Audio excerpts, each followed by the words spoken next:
All right. Good morning, everybody. It is once again Friday, which means it is once again time for Kingdom on the Road. Man, I am excited because this week my hands are off the steering wheel. Ant's behind the driver's seat this week, and y'all, I think this is going to be interesting.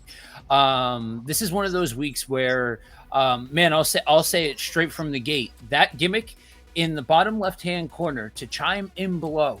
That's going to be real. That's going to be real important this week. I mean, it's real important every week, but it's going to be real important this week because this week we are pulling the lens back and we are taking a wide angle perspective over the first 11 chapters of Genesis. We are going to, kind of look at the big picture and then check it out along the way to see like, hey, well, what about this? What about that? And we may double back and hit specifics once we've hit this big picture. And so I kind of want to set the table why the first 11 chapters, right? To some who might not necessarily be well versed, that might seem like an arbitrary number to grab for. And here's the thing. I will stand by the fact that one of the most helpful, potentially scary, depending on your perspective and where your head's at, and a lot of different moving pieces and all of that kind of stuff. But really, one of the most helpful things that you can have in your tool belt from a secular point of view is an understanding of mythology, and an understanding that so many different people groups, religions, so many different groups have these stories that are passed down from generation to generation that basically explain their origin, the origin of their region, or the origin of those people, or something along those lines. And in these first 11 chapters, you have some of the high notes of the origin, the origin of the universe, the origin of people. That's why this is called, and shout out to Andrew who couldn't make it this week, because he's kind of the one that, credit where credit's due. Brother Matthew helped with this as well. The mythos of mankind, because as you unpack this section, you realize mythos, story. That's all mythos means, is story. This is the story of mankind, the origins of mankind, and this first section of our story with God. And so one of the interesting notes to make in comprehending all of this, because we're feet firmly rooted in the Old Testament. The whole idea here, our thesis statement from the beginning of this thing, was to demystify the Old Testament, to help give you guys some tools for navigating the Old Testament, but be honest and transparent about the fact that right now, this section that we are in, generally, if people are going to get stuck in the Old Testament and not continue in the Old Testament, we are generally in that section. It's either this, or once we get to the chronology of the kings and we start to read about some of the disgusting stuff that Israel does. So this is a week that, in order to really navigate this is one where you have to understand, how does this, we are going to look at not only, okay, so what does chapter and verse say, but also,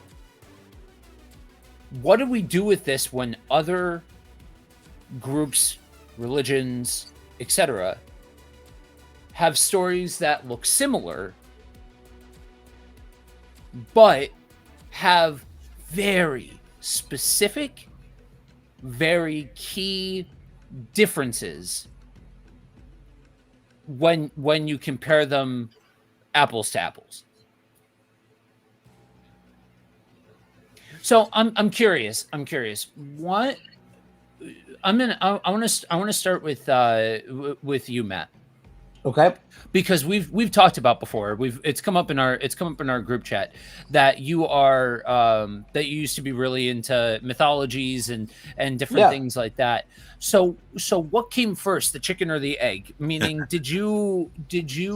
were you into studying this stuff from the Christian context first, or was it your interest in other mythologies that kind of bled into your studies as a Christian? Um, let's see. Can you hear me? Yeah. Okay. I didn't see the thing, so um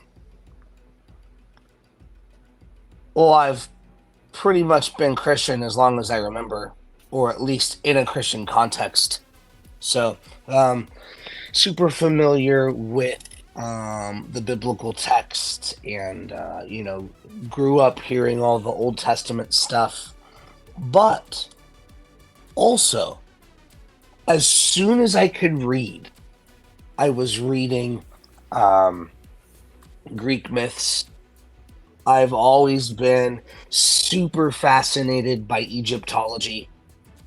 Like, uh, as a 9 year old, we were in the store and there was a National Geographic on whatever, and it had like um, it had the face thing of a pharaoh on it, and I'm like, Mom, I want that. So I mean, I've always been, and yeah, so I think the study of the two side by side, and then when I went, started going through some of my deconstruction and reading textual criticisms and literary views and things like that, like, it just made sense to me. Because um, being intimately aware with, I've been able to see just the similarities, not only in the stories themselves, but um, in the style of storytelling. And that's that's the biggest connection piece for me, is in the style of storytelling. That's why I'm so firmly in the, hey, this doesn't have to be, you know, literal history camp. Is Right. because the way that it is written, the structures, the mirroring that it contains, and the repetition and all of that are literary styles you find in almost all other ancient myth. Yep. Yeah, I wasn't as into mythology at the same time as I was with when I started reading the Bible. I actually Mm-hmm. liked Greek mythology and was very much into it. But then when I started reading the Bible, I kind of, dug into the Bible, Mm-hmm. Mm-hmm. and I would see the crossovers in more of the historical timeline, that a lot of the mythology was going on at the same time as the Mm-hmm. Bible. Even reading in the book of Acts where they actually mention Zeus and Hermes in the Right. Bible. Like you're like, whoa, that's in the Bible that Mm-hmm. they're mentioning Zeus and Hermes. And so I wasn't as um adapt at seeing the parallels, things like Gilgamesh, you know, um, going alongside with, the flood story, the Tower of Babel, Nimrod crossing over, all these different things. I really didn't see that till later on, looking at it and saying, okay, so again, in that sense, which came first? The chicken or the egg? You know, is the Bible informed by the myth, or are the myths informed by the Bible, or is it, you know, that during this time these events were happening and people were interpreting them from their cultural context, Right. you know, and that's why the stories seem to overlap. So Mhm. yeah, I've always thought it was interesting, you know, when people would say, "Oh, well, that seems just like this story." Like, huh? Let me read that story. You know, and Yeah. like Bill, like you were saying, like, well, it's similar, but then there's some very distinct Yep. differences that take it in a whole different direction. So yeah. Right. I can tell you from the perspective of a youth that was really into mythology, one of the most dangerous things that you can do to an inquisitive youth who recognizes that, well, wait a minute, these different people groups, these different regions all have their own narratives. What do you do with that? Is to try and like toss that under the rug, try to pretend like that bell didn't ring, or like those stories don't exist, because then it just looks like you're hiding something. You know what I mean? Like you like what you do you not believe this, or things like that. And so I for me, my background was very much in a um I was into mythology, very skeptical to the Christian perspective. Um and my kind of setting was on, these are very similar, which means there's a likelihood that this is just how this group of people has deemed to explain the creation of the world, just like that group of people had their way, and that group of people, and so on and so forth. Um, it's now that, so at some point in the stream, I won't read it off now. I'm very tempted to, because we're hitting some of the notes, but I think it'll be better suited later on in the stream when you guys are rolling. Matt, I would strongly suggest, since you also have access to what Andrew wrote in our group chat, to let him speak at some point in today's stream, because his words are very summarized very well to a lot of these thoughts. But yeah, I think that I try to think back, and I'm not sure that there was a time where that I can remember where, if the Christian perspective was in my purview, so were this understanding that other groups also had their ways of explaining things and all of that. And I wrestled with that for a long time, because I grew up in a context that and this is its own conversation, but this is one touch point that is like, okay, this is applicable here. I don't want to spin off into a full on conversation about it, but it's applicable here. The whole idea of inerrancy, and all of that kind of stuff. And a lot of those conversations that, like, because when you talk about that, you start to talk about things like literal interpretations, and is the Bible a history book, and these are questions that we have been very vocal about the entire time that we've been covering the Old Testament, will continue to be so. But when you are raised in a context where no, God created the world in 7 days, and you know what I mean, that does not leave a lot of room for intellectual conjecture about what does this look like when you understand the structure and style of telling a story. And the fact that mythos doesn't mean fake, it means story, and allows for a deeper approach to the text to say, okay, what's the purpose? What's the intention? What is trying to be conveyed here? And all of those kinds of things. and yes, there are aspects within 11 and that when you get to, you're like, okay, this would seem like this is more based in actual history, whereas this we don't know, as though that this is like what it actually looked like, more so that what is this trying to tell us about us and our relationship with God and all of those kinds of things. Yeah, yeah, yeah. So when you bringing that up, we have covered 1 through 3, and trying to we're still in what I think you would call the pre-Noah pre-Noah area as we go into chapter 4 and chapter 5. Yep. A lot of these things, again, I like what you said, Joe. What's the purpose? What is the purpose of these? And let's see if I can put that up there, since I'm driving the bus, I guess. See if I can fit this up on the screen. Is that visible? Do I need to make it bigger somehow? Let's see. No, it looks good. Okay. So, yeah, Cain and Abel is where we're at, chapter 4. And so when we get here, there's a lot to we could get stuck here, right? Yeah.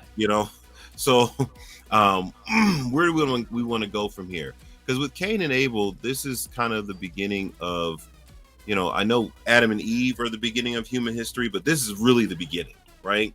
This is life after the garden. This Right. is, what is man like after sin has entered into the world? They're outside of that place of safety and comfort of the garden, and they're in the real world, and we get to see the effects of sin in this account of these two brothers. And so I'm gonna go with Matt. Like, what are your thoughts on this account of Cain and Abel? So for Cain and Abel, so Cain and Abel, in my perspective, at least growing up, the big debate was always, why was Cain's offering rejected? I think that's the talking point. If we're gonna pick a thing from each of these to kind of highlight, that would be where I would go with Cain and Abel. Obviously we've got jealousy, we've got the first murder, we've got his blood crying out to God for revenge, whatever that means. And the mark of Cain, whatever that is. But for me, in my life, what people I've studied with always seem to come back to is the issue over the sacrifice. Because you have your, well, it has to be blood types, where the problem is that it was fruit and veggies. It was a vegan sacrifice. And then you have the other people. Well, it was his heart. He was going through the motions. It wasn't his best stuff. So one of the things that I find interesting is how is just the different experiences, right? Like I used to when I first I should say not when I first, but I kind of 1A, I got saved, came out of the prosperity gospel, 1B 2020. And so I was angry for a lot of my time as a Christian. That's its own conversation.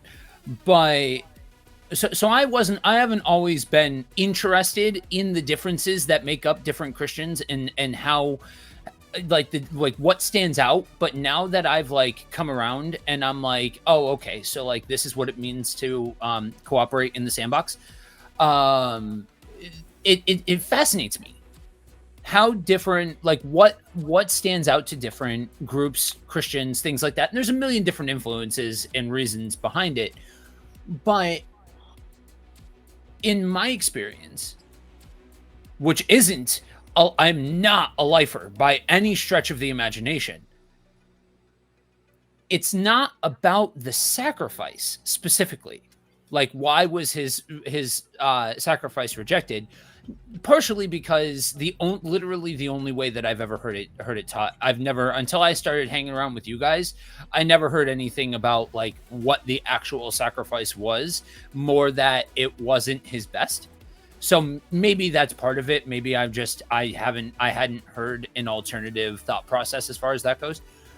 But to me personally, in reconciling it, it just seems like the bigger picture is so this is rejected. So like that's more of a statement than a why question. It's more of just a statement of fact. Mm-hmm. But the question becomes, how does Cain respond to that? How does God respond to Cain? All of those kinds of things. Like those seem to be the bigger pictures at play, for, just so you know, Ant, the thing, things off the screen. Yeah, I just took it off. Okay. Sorry, my screen went to sleep, and then when it came back up, the thing was gone. Oh.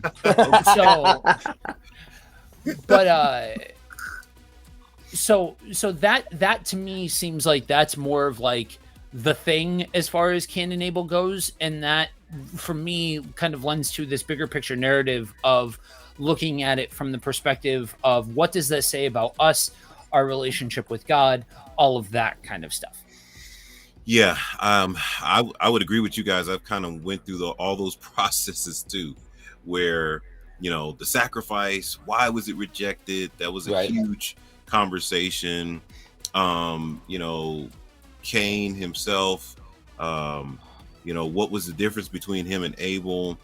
And I think, again, after reading, and you guys, you know, after reading the Bible in its totality, you know, reading it through, reading it back through, studying through, breaking certain things down, you see that the Genesis account, all of it has we can either call it prophetic or foreshadowing, you know, or even typology that leads to some type of discussion with the New Testament, salvation, Jesus, you know, even Abel's sacrifice.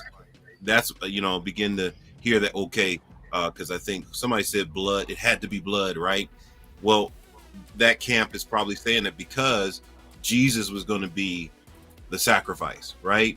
He was going to be the lamb that was slain and the sacrifice. So it's this picture. And so is Cain's offering rejected just because it's not that? you know, is it, you know, is fruits and vegetables just not, you know, good enough because this is actually, you know, foreshadowing this picture of Christ, you know, and then you have, you know, Israel divided, you know, brother against brother, you know, the Israelites, you know, fighting against each other. And then you can get really out there, right, with Cain and Abel being the flesh and the spirit, right? You know, one being, you know, serving God and, you know, following God. Because I think it's in John where First John actually uses the analogy of Cain and Abel, and Cain being, you know, the world, and Abel representing, you know, those that are following Christ. And so it's interesting that this passage has so many directions that it can go in, just from their story. And like you said, the mark of Cain, well, that has a mythos of its own. Right. You know, that has been, taken and done a lot of amazing things with that, that have nothing to And do with what the and Bible not so good talks about. things. Right. Yep. Yeah. Those that are watching, please chime in and let us know where you're chiming in from, and if you have questions, make sure that you jump on, because we love talking to each other, but we like talking to you guys as well. Yep. I forgot I have to put that back up there, huh? Yeah. I'm driving the bus, y'all. I'm driving. Yeah, I do think it's interesting to get into. I think a lot of these things you're gonna see a theme, and this is kind of where I'm gonna leave my thoughts and then dip out. I think each one of these things, right? Ant's got up on the screen here. Each one of the kind of the major themes of the first 11 chapters of Genesis, and this kind of takes us from creation to the Tower of Babel. And I think every single one of these has major and minors. There are things that you can stop and camp, and is it this or is it that, or does this mean this or does this mean that? But I think at the same token, it's also very easy to see in each one of these, this is another piece of the puzzle of developing a larger picture perspective of what God does with creating the world, creating man rejecting him, and continuing to show grace and love and mercy and all of those kinds of things, which is an interesting concept when you get to something like the flood, because that in and of itself can have its own thing. Because guys, I'm going to throw this controversial thing out there. Out of all of these things, right, I think you kind of have to have a historic Adam and Eve. I've come to the perspective that I think you even have to have a historic Cain and Abel. I think there's enough references to it that you need to have a historic Cain and Abel. I've not been completely convinced and sold out that the flood actually took place the way that the Bible illustrates it, in the very literal sense that everybody says that it did. I'm also not willing to die on that hill. I could be wrong. I 100%. I'm not staking my flag in the ground. I'm saying I remain skeptical. Something happened. There's too many different flood myths. Yeah, I agree. I agree that something happened. Right. Whether or not that something is a worldwide flood in the very literal sense, again, I remain skeptical. But I say all of that to say, I think regardless of whether or not it was a worldwide flood, or if it was just a geographic location and there was poetic language used, or if there, regardless, you can look at every single one of these and look at the larger picture perspective of, again, what does this say about God and his interaction with us and all of those kinds of things. Yes. And so I say to everybody watching, I leave you with this piece of advice. You guys are in two incredibly intellectual, strong hands of walking through these things, but seriously, yes, listen, but also ask questions. Poke and prod. Be unafraid to test the boundaries of all of these things, because Lord knows. And in this case, I don't just mean that as a turn of phrase. Lord knows that if you're asking that question, somebody else, either on this stream or elsewhere, has probably already asked that question. And God hasn't kicked him out for it. So, yeah, this stuff can be intimidating, because you're well, what if this, if this, guys, if it didn't happen like this, and what does this say about the rest of the Bible, guys? If again, I promise you, if you're asking those doubtful questions, somebody on the stream has probably already asked those doubtful questions. Yeah. But understand that that's why we go through these things, is to unpack and to create an environment that is safe to be able to explore the parameters. So I'm going to catch the playback, and I will be very interested to see how far you guys get, what interaction there is, all of that kind of stuff, and what many rabbit holes you guys find to jump headfirst into. So before I go, I gotta do my shtick. Remember two very important things: that you are prayed for, and you are loved deeply. Have a good rest of the show, guys. Thanks, man. See you, man. All right, folks. As he signs off, again, if you're out there, come on, let's chime in. I know there's a few people hanging out. Go ahead and chime in. Good morning to you. Jump into the conversation, because me and Mac, we can wax poetic go with this, right? But if you guys have questions, please jump on with your questions. I am monitoring the chat, and so jump in. So Cain and Abel. A lot of times and I've kind of mentioned this, and now I guess we can kind of go into it a little bit. Cain kills Abel, which is the first murder, right? And this is a direct result of humanity having fallen. Sin is entered into the world, and this happens. Sin is crouching at your door. But you'll rule over it. Why didn't Cain rule over it? Why did he, and these are all questions I don't think we can answer, because I don't think the Bible says explicitly. But Cain kills his brother. Why was that his solution? For his jealousy.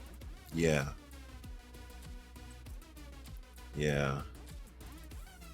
jealous of his brother. But that goes back to the whole sacrifice thing.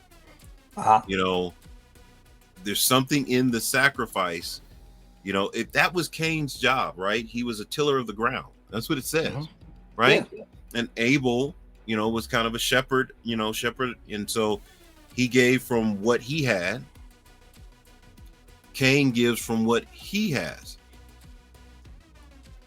Again, it's really hard to discern what really definitively makes Cain's sacrifice not respected or unacceptable to God. Right. So, folks that are watching, what are your thoughts? What makes Cain's sacrifice unacceptable to God from your perspective? What have you learned? What have you been taught? And we'll talk about it a little bit, because the Cain and Abel, again, like I said, this typology, this story shows up throughout the rest of the Bible. Yep. And so, So Matt, what do you think? Let's dive into it a little bit. Well, so I was in the blood sacrifice camp for a long time, and now I'm just not sure one way or the other. Just because, so we see God slay an animal to make skin coverings for Adam and Eve to cover their sin. So if God's first sacrifice, shall we say, for the covering of sin was a blood sacrifice, some would say that that's the tradition. Cain could have very well gone to his brother and said, may, may I have a goat? May I have a lamb? Right. For this is our tradition. But instead, he brought fruits because he didn't, care enough about the all of it to do it the right way. Yeah. Yeah. So yeah. that's a take. Yeah. And then there's the take of, and I think this is something that, we see playing out because he kills his brother, is that sin was crouching at the door, that his heart was the problem. His motivation, was something more. The Bible says that man looks at the outward appearance, right? But God looks at the heart. And so God's rejection of his sacrifice for some individuals is, well, God knew what was in his heart. Cain's heart was pure towards the Lord. There was no, deceit in him. He was doing what he knew to do. But Abel was doing what he needed to do. But Cain, there was something going on there, almost like a Ananias and Sapphira type deal, where you could have done this, but you chose to kind of be a little deceitful in what you're doing, and that is one of the reasons why it was rejected. Because when he goes on to say, he says, hey, if you do what's right, you will be accepted, you will be respected, but sin is crouching at the door and you will rule over it.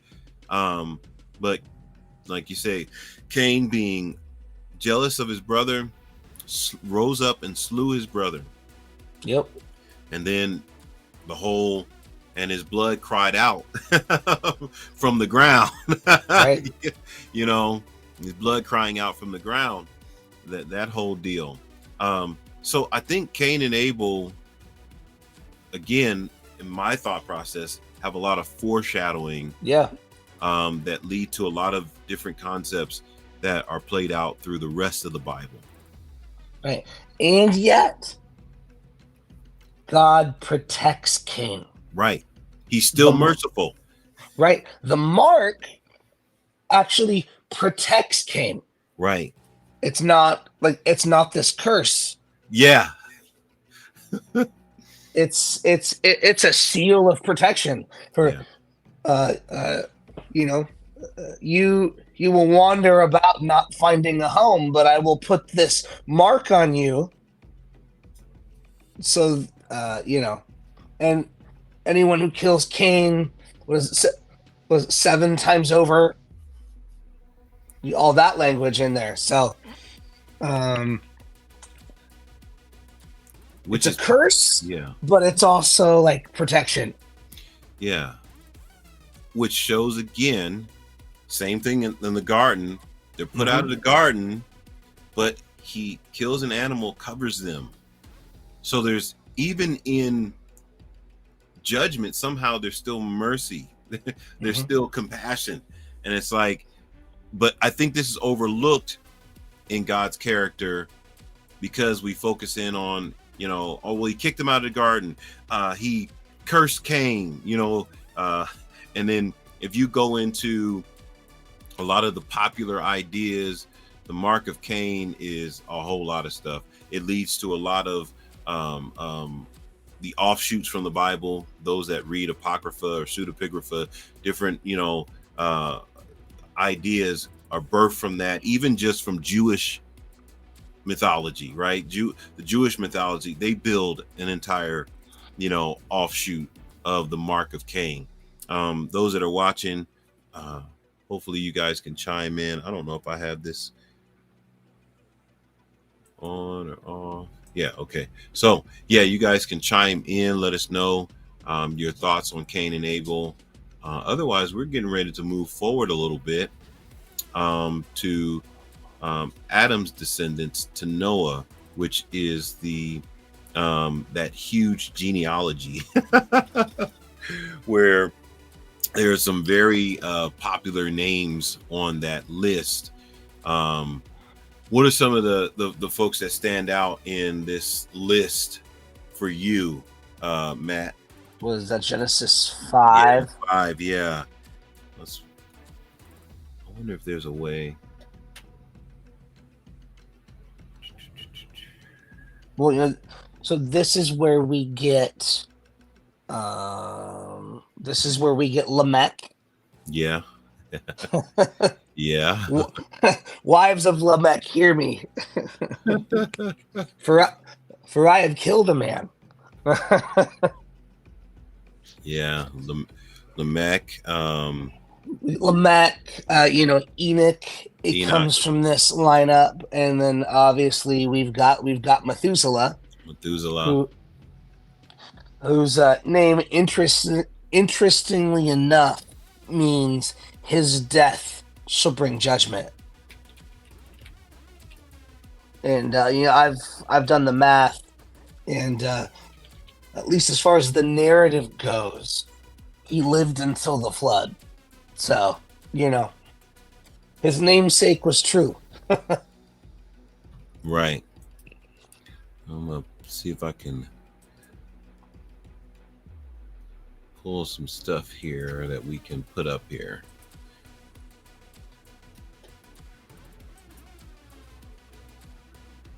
Oh, yeah.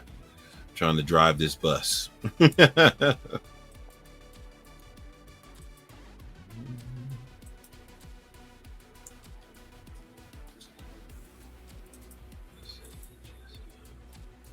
Come on. All There right. you go. Let's see. Did it download? Let's see. Well, then this is where Seth gets introduced as well. So the the line of God, as some call it. Right. So, and then other sons and daughters. Right.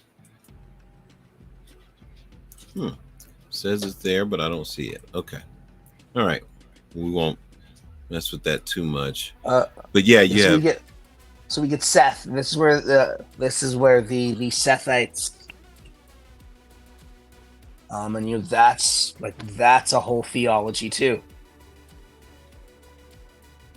In some Jewish sects, and in some of that stuff is what happened to the Sethites. Yeah. Because even they play into Genesis 6.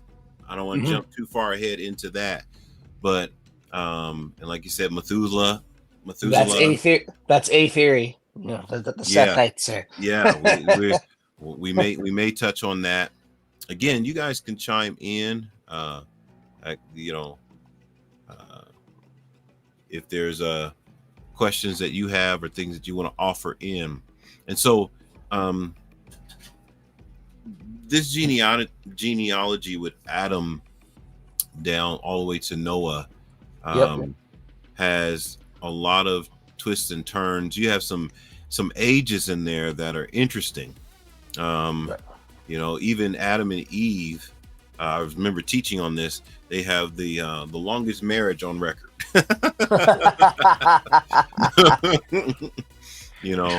No one was married longer than them, right? And then you have Methuselah, who lived 969 years. 69 years on there, and his offspring Enoch, and then it was Enoch, and there was Enosh.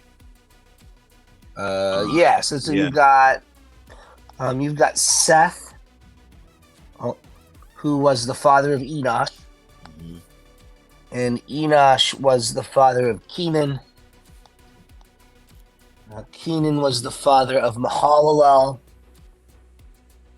who was the father of Jared, and Jared was the father of Enoch, and Enoch the father of Methuselah. Yeah. And let's see, and then Lamech. Where is Noah's? Yeah, and so Lamech was Noah's dad. Going through So Methuselah would have been Noah's grandpa. Right. Right. And then Noah was 500 years old when Genesis 6 starts. Now, did they actually live this long? Are these symbolic numbers that mean things and their meanings that have been lost over time because we don't really do numerology in that way anymore? Who knows? Because I know uh, in the Septuagint, these ages are different.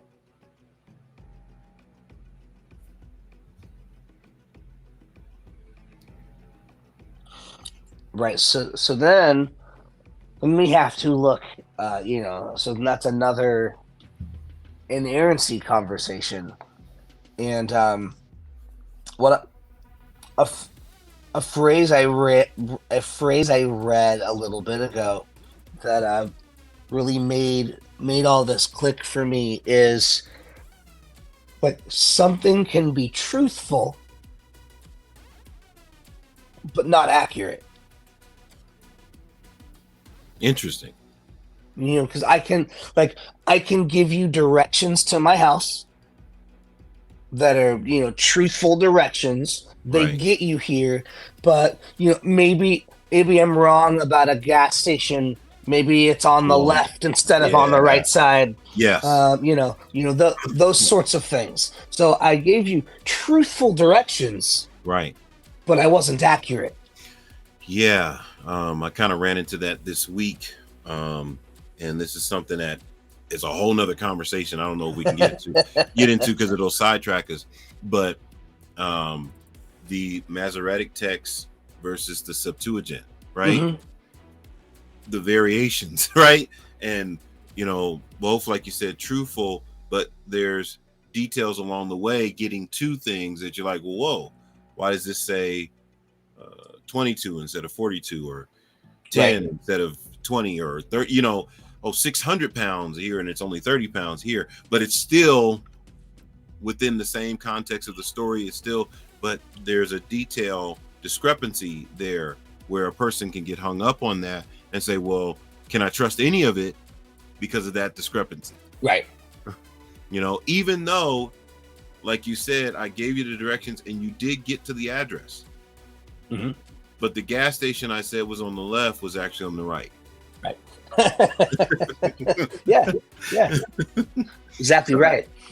So, well, and then with the Septuagint too, there's the I don't know if it's an external debate that I've heard or if these are just my questions, but is it a faithful translation from the Hebrew to the Greek, or is it translated and updated through the theology of the 70? Right.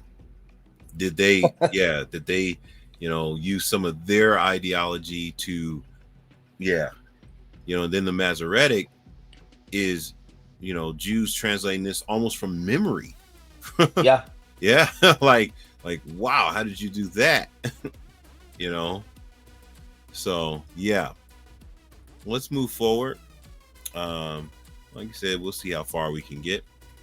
The increasing corruption on the earth. Oh boy, so Genesis 6. Yeah, so we're building to Genesis 6. The increasing corruption is on the earth. This is where the discussion of we talked about the Sethites. Yeah. So give you a chance to get into that a little bit. When it comes to the sons of God and the daughters of men, a couple of different theories about one little verse. Yeah. And so the increasing corruption, that brings us into Genesis 6. Yeah. And the famous sons of God saw the daughters of men, saw that they were fair, and they married them. And then the interesting debate whether this union produced Nephilim or there were Nephilim already there. Right, because You know, it's kind of fragmented. yeah, Man began to multiply on the face of the land, and daughters were born to them. The sons of God saw that the daughters of man were attractive, and they took as their wives any that they chose. Then the Lord said, My spirit shall not abide in man forever, for he is flesh, and his days shall be 120 years. mm-hmm. Okay, what? Yeah, The sons of the sons of God sleep with the daughters of men, and God's like, nope, I'm not gonna be with man forever. right. So that's something. That's Right. some kind of thing. Right, something. And then the Nephilim were on the days in those or were on the earth in those days and after. Right, and after, right. I've gotten into that discussion with people, and I said, well, just reading the text, it appears that there were already Nephilim, or giants is what the word is. Yep. Nephilim is the Hebrew word that it almost makes it mystical and epic to say Nephilim, but really there were giants on the earth in those days, and then after, when the sons of God, right, but that is one whole verse. Obviously, there's no verse. Yeah, you got to read the original. You got to read it all together, right? But it's the Nephilim were on the earth in those days, and also afterward, when the sons of God came into the daughters of man, and they bore children to them. These were the mighty men who were of old, the men of renown. So, is this your Hercules and your, these other mythological characters? Right. I've always read it that way, just because, as I said, I was kind of always reading mythology alongside with. So who knows? Right. Who were these men of renown? Who were they? Yeah, I mean, because that same language is going to show up later on when we get to chapter 10 with Nimrod, a mighty warrior before the Lord, a man of renown, right? Yeah. Like, okay, so was he part of this? Because when you begin to separate, the flood, like, why are there giants that survive and on the other side of the flood? Yeah. If they were produced by this particular union, why didn't God destroy that unless they were there and there was something that happened afterwards? It's like they were a part of, humankind in a way, not just produced by this union. And I think that's where people struggle, especially when you introduce extra biblical sources, right? Sure. You start introducing the extra biblical sources, and now, like, well, no, that's what this is, and now we go into a whole stream of thought from this union that produces, books like Enoch, books like the history of Adam and Eve, where there's Jasher. There's other books that kind of break out of this to fill in the gaps, so to speak, and explain what, or argue for, is, from what my understanding is argue for this particular thinking, and so, but, like you said, just reading the text in its total, just reading it as a whole, there's a flow here that this increasing evil is in a world that has giants, it is renowned warriors, and it has wickedness like never seen before. Yeah. Every intention of the thoughts of man was only evil continually. Only evil continually. Yeah. So only evil all the time. All the time. That's it. Wow. And God, How much time? Yeah, all the time. all the time. And God, or Adonai, regretted that he had made humankind on the earth. It grieved his heart, and he said, "I'll wipe out humankind, whom I have created, from the whole of the earth, and not only human beings, but animals, creeping things, birds in the air, for I regret that I have made them." But Noah found grace in the sight of the Lord, or Adonai. I'm reading out of my Jewish Complete. Anytime I read the Old Testament, I like to grab the Jewish Complete, just to, like you were talking about with the Tanakh, grabbing that Tanakh and reading from the Tanakh. So is that a Masoretic, or is it a Septuagint, or how do they do that? I think this is a Masoretic. Yes. Okay. Yep. Well, look who's back, guys. What's up? Yeah, I decided to take the on the road part literally. I won't be able to stay for the rest of the show, but I figure I can be on for a few. Nice. So we're kind of on the road. Yeah, on the road. On the road. So we're kind of in Genesis 6, the increasing corruption on the earth, and going through the different theories of the sons of God, the daughters of men, and haven't touched it yet, but we're right there. So I picked exactly the right time to jump back in. Cool. Yeah. So I mean, there's the Sethite explanation, which we hinted at earlier with the genealogy. Like, I'm not sure why that would cause a thing, but that's a theory. Well, with the Sethite theory, I think it's safer for people to view this as human beings. It's less scary. Yeah. And so it's safer. I'm like, no, this wasn't angels or anything like that. This was, the mixing of the good guys, the guys that were, loved by God, who began to call on the name of the Lord, right? They entered into this union with the daughters of men, right? And so that seems a lot safer than the alternative, But it doesn't make any sense. Right. It's a this struggle. This group of people got with this group of people. Right. And suddenly God's like, you know what? I can't anymore. Right. I gotta wipe them all out. I can't with this anymore. Yeah. Yeah. And so and there are people that argue they'll die on that hill. Right. They'll die on that hill that no, there's no way that God would allow, angelic beings until you do, like you said, you do the research and the word study. And the sons of God here, are not just the Sethites. Yeah. Well, that was the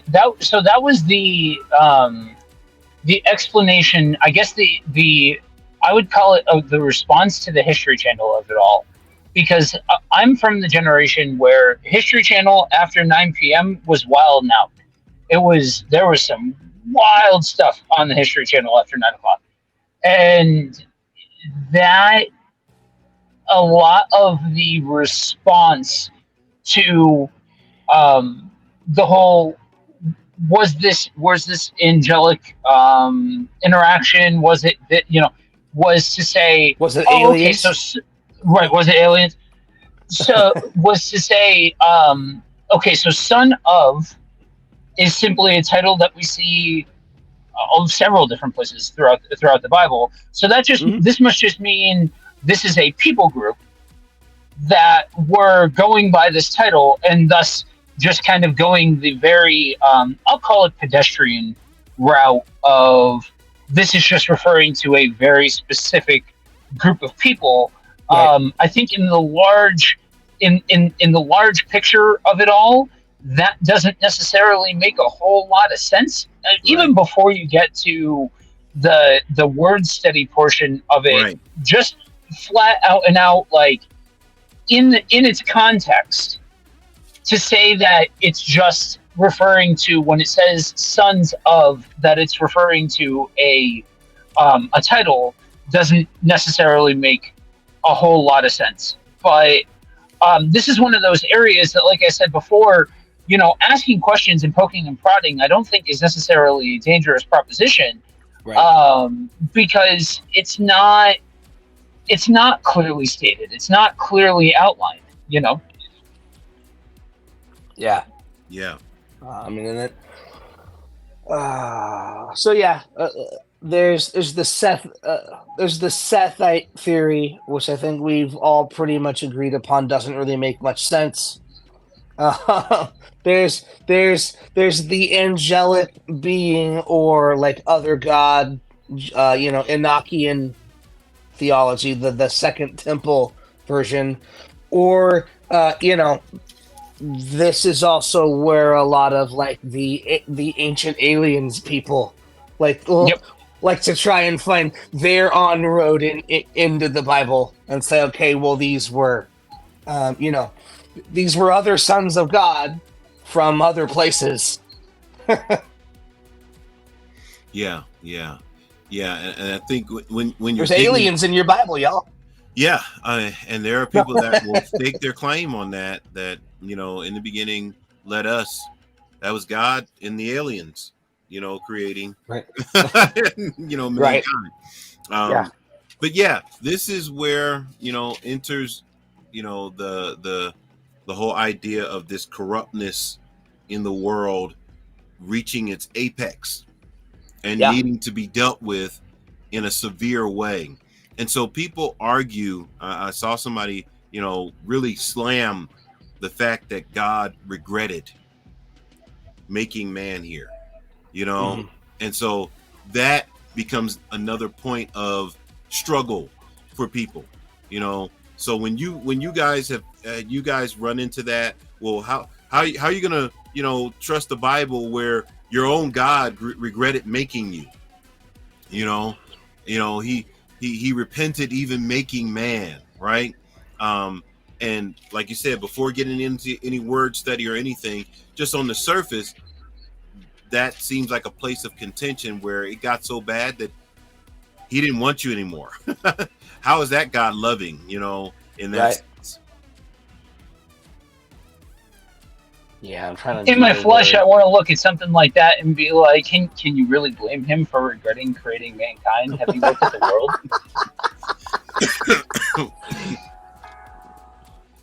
Just being Right. honest, Right.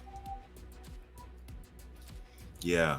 I'm interested to hear from the lifer perspective from you two, because I that's not an argument that I've necessarily heard a lot of all of that, because generally um, generally in my circles, the people that I work with or minister to or something like that have a very present understanding of the depths of how much people can suck. Mm, And right. so this isn't something that necessarily sticks out like a red flag to them. You know what I mean? Right. Right. Matt, Okay. anything on that, or is that not a big deal for you either? Well, I'm just pulling up the Strongs here because that was my curiosity, is like Right. what is actually that word there, and then so Yeah. doing that too. Obviously, you get to see the reading of the good old King Jimmy, and and God saw that the wickedness of man was great in the earth, and that every imagination of the thoughts of his heart was only evil continually. And it repented the Lord that he had made man, and it grieved him at his heart. And that it's nakam, which is a root word that is to sigh or breathe strongly. Right. It implies sorrow. So, this is another one of those situations where there's this Hebrew word, and the translators don't really know exactly what to do with. So, Right. and God's side. Right. No. Well, that's not a very good story. God Right. repented. He regretted, right? Yeah. You know, yeah, because you're absolutely right. This sigh that it's just like, you buggers. No.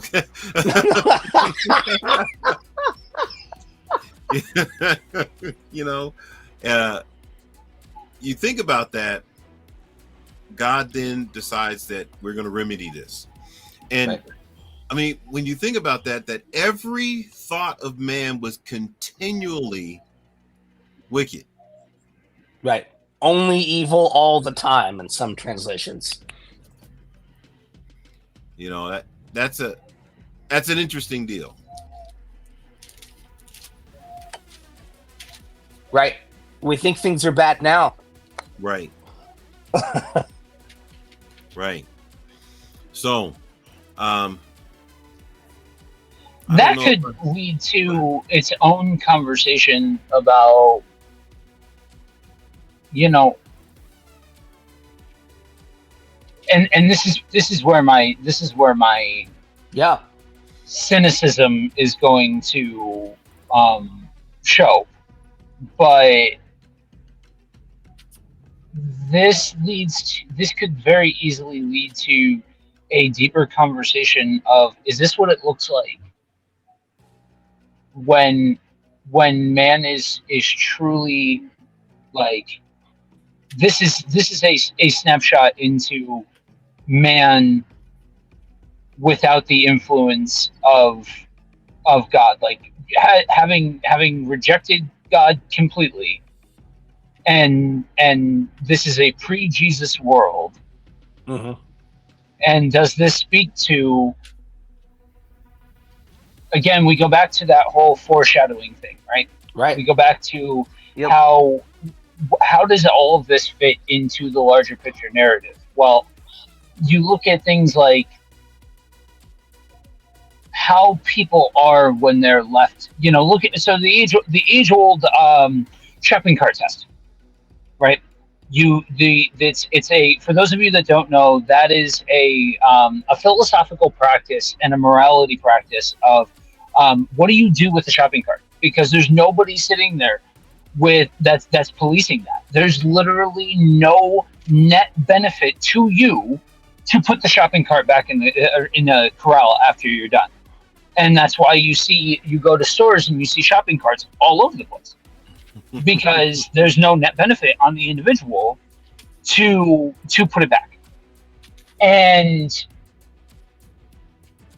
yeah, I think for me, I read something like this, and this is where, before I stepped away the last time, I had said each one of these things can have rabbit holes and it can have big picture.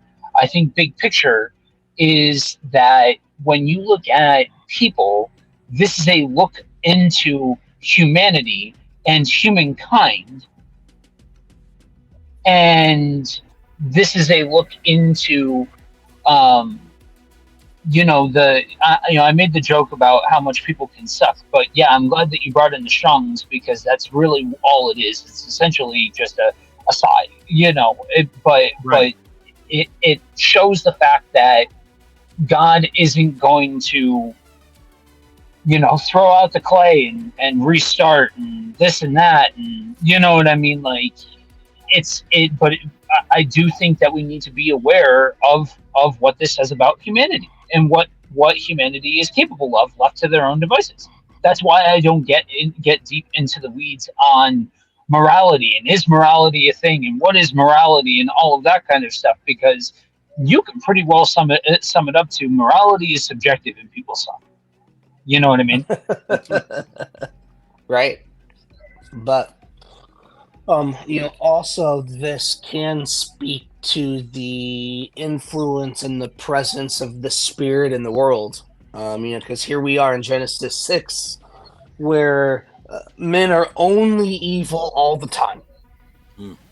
So, this is pre-Jesus. This is pre the falling of the Holy Spirit. Mm-hmm. This is men left to their own devices without the help of God.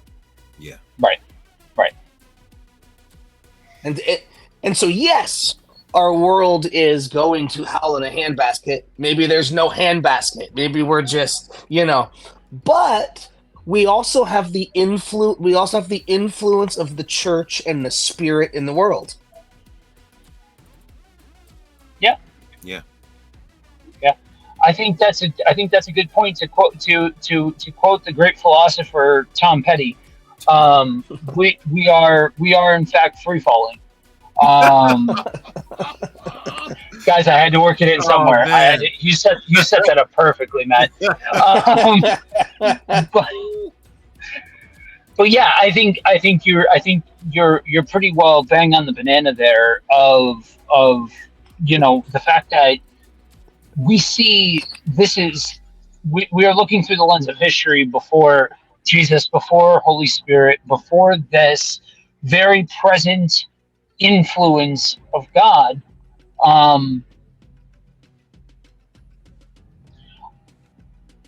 I think it's an important distinction to make with what you said, that I think the only place where it starts to become a pertinent part of the conversation is to say that the influence of the large C church rather than like individual churches, because I think when you get to individual churches, I think that loses its luster big time. I just don't think that the influence is nearly as palpable. But again, that might just be cynicism.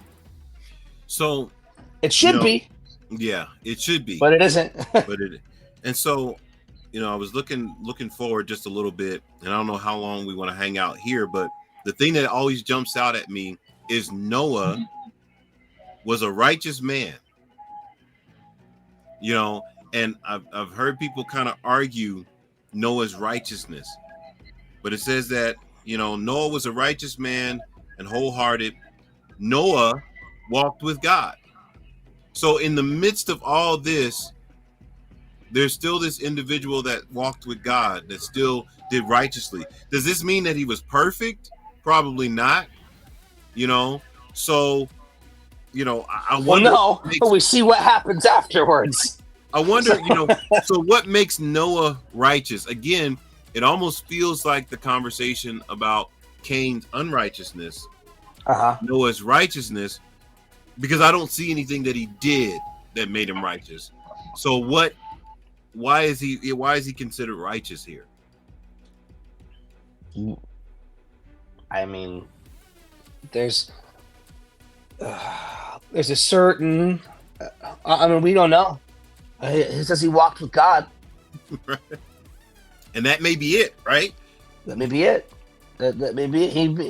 He may have been the one in a million that was given, given God the time and day. Yeah. That's the impression that I get when you look at Noah in comparison to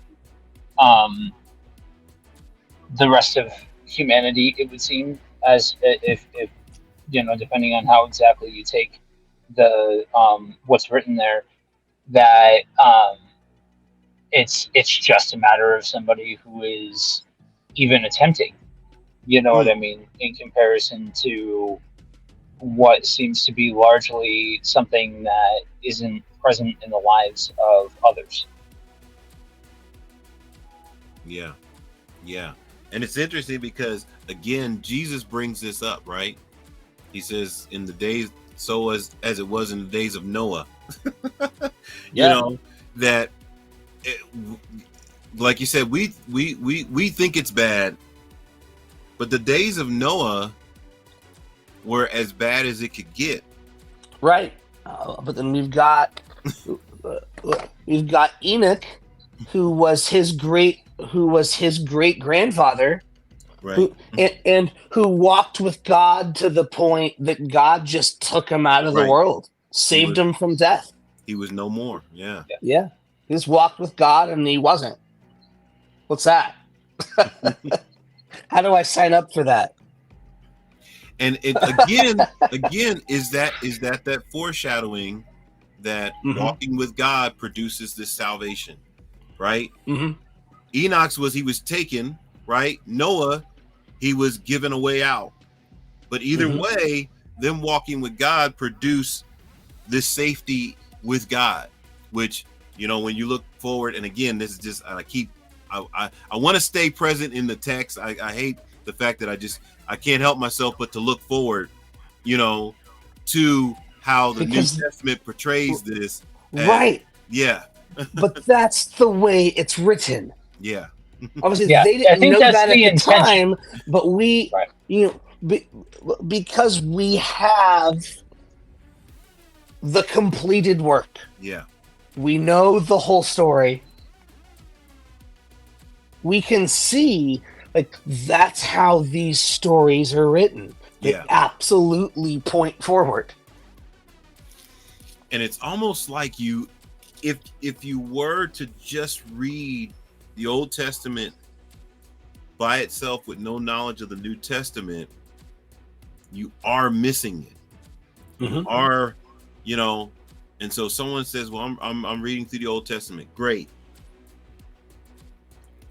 How do you help them to make sure that as they're reading through and they're grasping what's happening there, that there is a larger picture, that you only have part of the story, you only have part of the revelation reading this, you know, after, you know, me and you alike, after many years of reading through the Bible, New Testament, Old Testament, New Testament, Old Testament, the hyperlinks are firmly in place.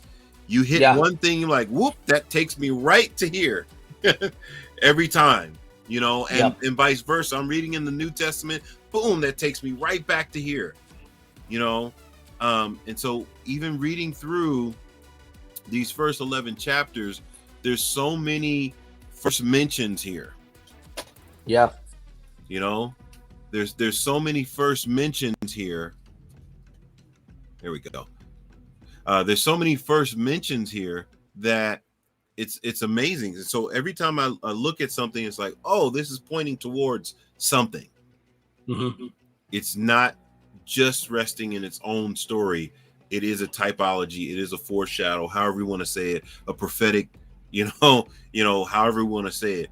And Noah and this time on the earth is something that for us who look at eschatology, we're coming back towards this type of season in our world, in our history.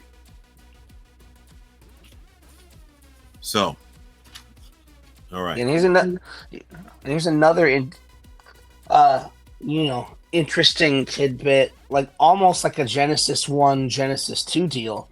You've got the first chunk of Genesis 6 here, which we just looked at, that gives one account of man's wickedness. And then we get to the introduction of Noah, where it says, these are the generations of Noah. Noah was a righteous man, blameless in his generation.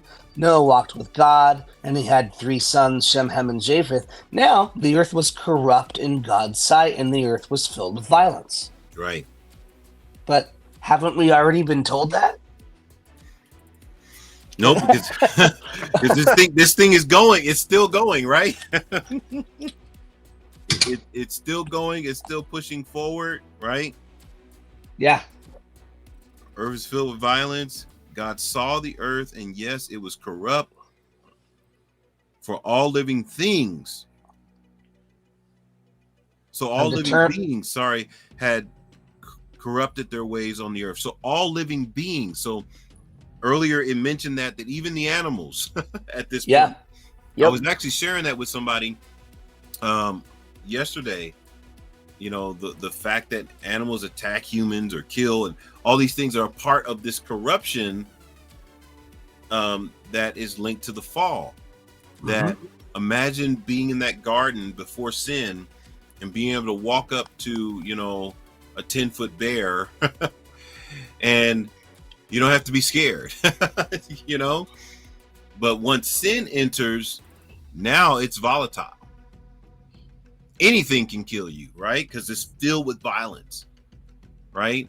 The way we see the world now, it's like, wow, yeah, these are dangerous.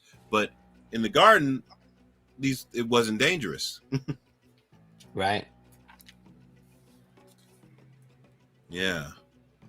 And really, so we get into the flood. God tells Noah, hey, you're all right. I'm going to save you. Build an ark. Right. Right. Again, whatever that is, right? Yeah. I mean, obviously something happened. We've got Gilgamesh. We've got so many other. There's a great deluge myth in Egyptian mythology. Yep. Yeah. Asian, all across, Yeah. there is an event. A lot of indigenous tribes have a flood myth as well. And so, like Joe was saying, he's not sure about a worldwide flood, right? Right. But there was something catastrophic that touched multiple cultures. Yeah. And they all have a reflection. They all have a historical account or some type of story, even if it's, we say it's not historical. They have some type of story that links that this happened on the earth in a large catastrophic proportion. Yeah, for sure. Mayans, like you said, everybody had. Oh yeah. Yep. And so people argue the flood as, I don't buy that. Something happened. But something significant, catastrophic happened. Yeah, for sure. That even changed the landscape, of the way the world looks. What's up, Pastor TC? Thanks for joining us. And so the flood idea is I think it is huge, and it's a point of contention for a lot of people as well. Even within the Christian community, right? Yeah, for sure. But so God floods the earth. He brings animals to Noah. Seven of the clean ones, so they would have food. Interestingly enough, clean and unclean had not been defined yet. Yeah. And yet here we see so that's obvious proof to me that the story was written later. Yeah, looking back at so that was an aside. I'm not trying to make any deep, theological point there, but I'm just saying, hey, clean and unclean hadn't been defined yet, and yet we're told that 7 of the clean animals came, and so 2 of every others, according to their kind. God floods the earth. It rains for 40 days and 40 nights, which 40 is a biblical number. Yes. A very reoccurring biblical number. Yeah. What is that? The completeness of time. Yeah. It's comes up a lot. So even looking at this, 40 years in the desert. Yeah. 40 years. And Jesus fasted for 40 days. Yep. 40 nights. Yeah. Yeah. Very significant number that reoccurs.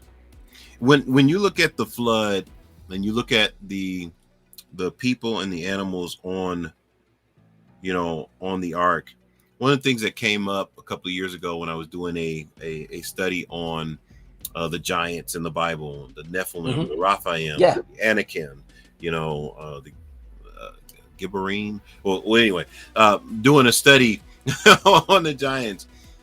One of the comments that I got was, well, yeah, the giants were on the ark. What are your thoughts on that? Were the giants on the ark? I mean, we know that Noah and his sons were on the ark. We're not told about any other people. Right. But then were the giants considered people? There you go. So what? or were they considered part of part of the beasts and not part of man? Or was there just giant blood in one of because Noah's sons had daughters and we don't know where they came from. Yes. So were they of these lines of the sons of men, whoever they were? Right. Yeah. I mean, because again, when that argument is posed towards me, I've never thought of that before, but yeah. They almost posed it to me like dummy, don't you know that they were on the ark? It's like, yeah, I never thought of that, but like you said, looking into it, what if they're not considered men and they're just part of the beasts, and every beast of the field, right? If they're not considered men, but flipping, thinking forward into the Bible, when you look at maybe Goliath, right, which he is a descendant of Enoch, which Enoch is a descendant of the Nephilim. You're like, well, how come they look human now? Right? They're very large, but they're human now. And so, was the giants just a different race of human being? And the DNA for giants, like you said, was in one of those people. Yeah. Because I was talking to somebody about even giants today. I was like, I wonder what somebody would have thought 5,000 years ago if they saw Shaquille O'Neal. Now, he's not 9 feet tall, but what would they have thought if they were seeing a man as massive and as athletic as that individual, right? 5,000 years ago. Yeah. What would they have thought? They would thought, man, he's got to be from the gods or something. Yeah, just walks over, just picks them up by their head. No. So yeah, definitely interesting. And so the flood was for 40 days on the earth. The waters grew higher and higher. The ark floated, so that it was lifted up off the earth. And the waters overflowed the earth and grew deeper until the ark floated to the surface of the waters, and the waters overpowered the earth mightily, and all the high mountains under the entire sky were covered, and the waters covered the mountains by more than 22.5 feet. That's a very specific number. All living beings that moved on the earth perished: birds, livestock, other animals, insects, even human beings, everything in whose nostrils was the breath of the spirit of life. Whatever was on dry land died. He wiped out every living thing on the surface of the ground, not only human beings, but livestock, creeping animals, and birds in the air. They were wiped out from the earth, and only Noah was left, along with those who were with him on the ark. And the waters held power over the earth for 150 days. This water even got the birds. What? Isn't that interesting? Yeah. And how does it wipe out fish and stuff? Yeah. Right. This was a different kind of water, right? Something.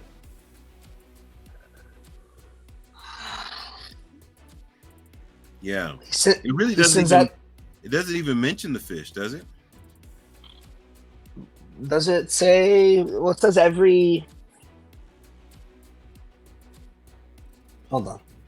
Yeah. It says everything on dry land, Okay. livestock, Every beast of the earth. Yeah. surface of the Okay. ground. So, and Maybe this not the fish, and this is where but it is the birds of the air. another wild theory comes in. You know, Okay. where the Nephilim survived in the water, right? Okay. And they produced titans under the water. And so Fascinating. yeah. Oh man, it gets wild. And I'm not even touching the surface of how wild it gets, because some of it is like I can't even say that with a straight face, because they get the idea of mermaids and all these no, really.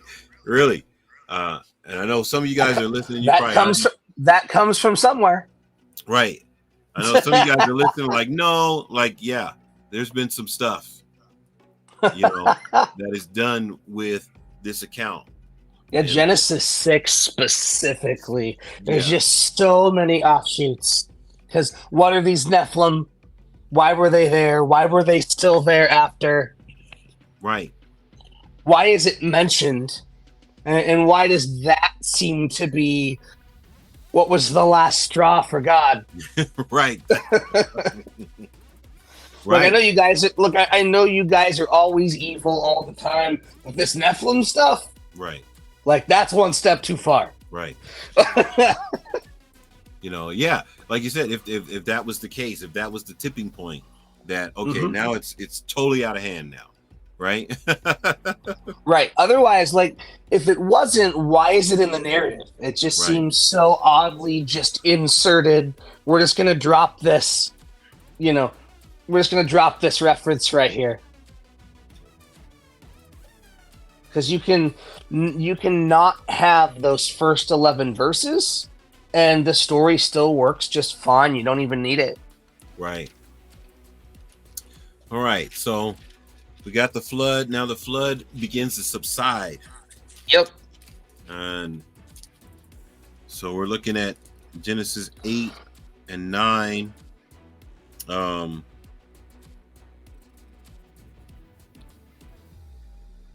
gonna jump to the end of chapter 8. Let's say 8:15. God said to Noah, "Go out from the ark, you, your wife, your sons, and your sons' wives with you. Bring out with you every living thing that you have with you, birds, livestock, every animal that creeps on the earth, so that they can swarm on the earth, be fruitful, and multiply on the earth." And so here's the restart. So Noah becomes the new Adam, so to speak. Yeah. No, we see a repeating of the same language to go out and be fruitful and multiply. Yeah. So Noah becomes the new Adam. Every beast, every creeping thing, and every bird, everything that moves on the earth went out by families from the ark. Yes. Yeah. And then Noah built an altar to the Lord, or to Adonai. Then he took from every clean animal. Here we go again. And every clean bird, and offered burnt offerings on the altar. Adonai smelled the sweet aroma, and Adonai said in his heart, "I will never curse the ground because of humankind, since the imaginings of a person's heart are evil from his youth, nor will I ever again destroy all living things as I had done.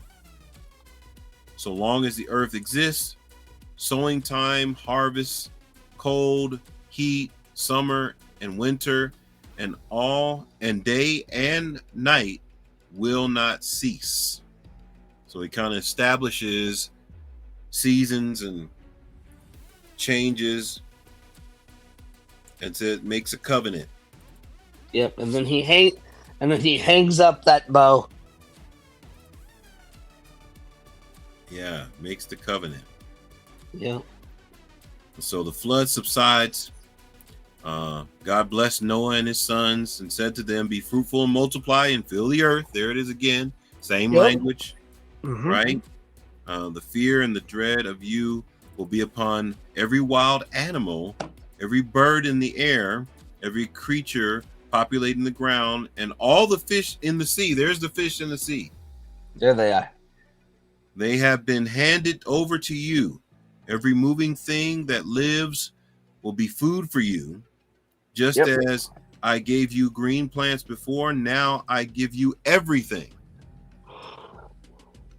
That's interesting. I don't know if I've ever really paid attention to that. Yeah. I mean, so they were vegan or vegetarians or vegan, I don't know which one, in the garden, but now he says everything. You can eat everything. Yeah. I've washed it all. It's all clean. You can eat it all. Wow. Yeah, but you shall not eat flesh with its life in it. And for your lifeblood I will require a reckoning. For every beast I will require, and for man, from his fellow man, I will require a reckoning, life for life. Right. Yeah. So that's it. And then again, be fruitful and multiply. Yeah.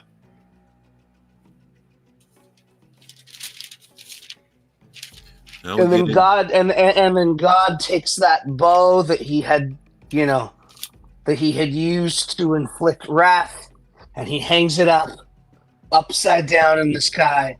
Right. As a remembrance to him. Hey, I promised I would never do this thing. I would never do this. Yeah, verse 12, God added, "Here is the sign of the covenant I am making between myself and you and every living creature with you for all generations to come. I am putting my rainbow in the cloud. It will be there as a sign of the covenant between myself and the earth.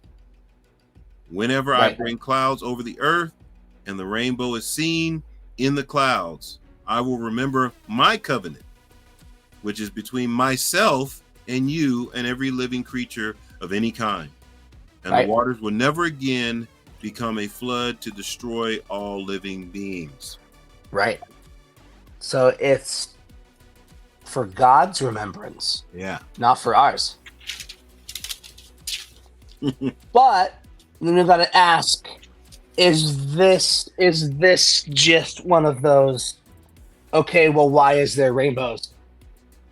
Right. So they wrote a story. So they wrote a story. Right. Or is it they needed to explain why there's rainbows? Yeah. Yeah, like you said. Like with the, with the painful childbirth, with why do snakes slither, like Yeah. Like yeah. And so I don't know if we want to get into the curse of Ham, because that's a whole deal. That's a whole nother thing that can just go sideways. Because there's stuff there.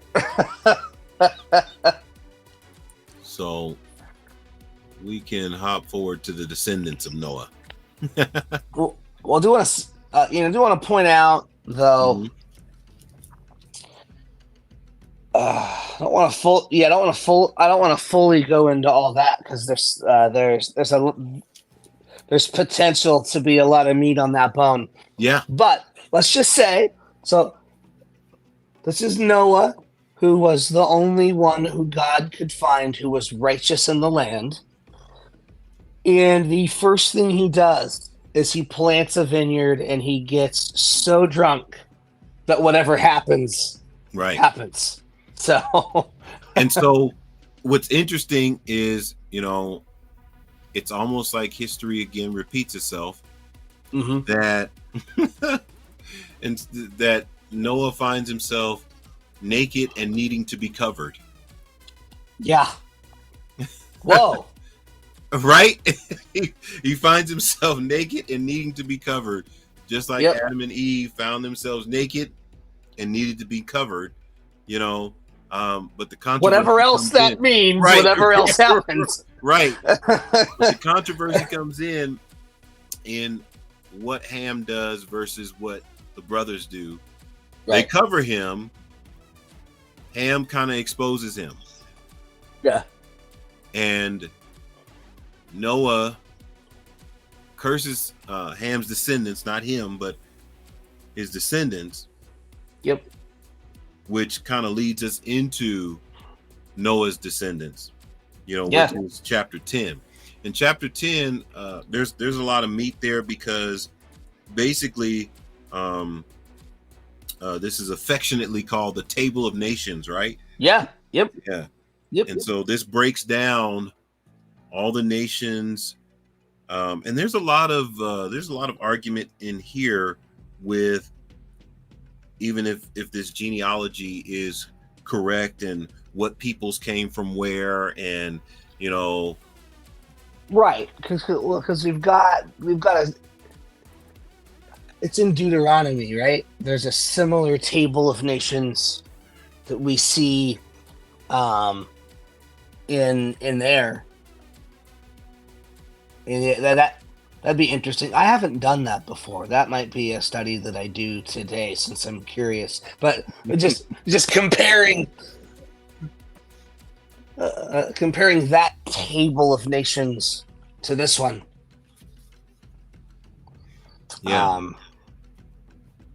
Yeah, and there are familiar names in here. Very familiar, right?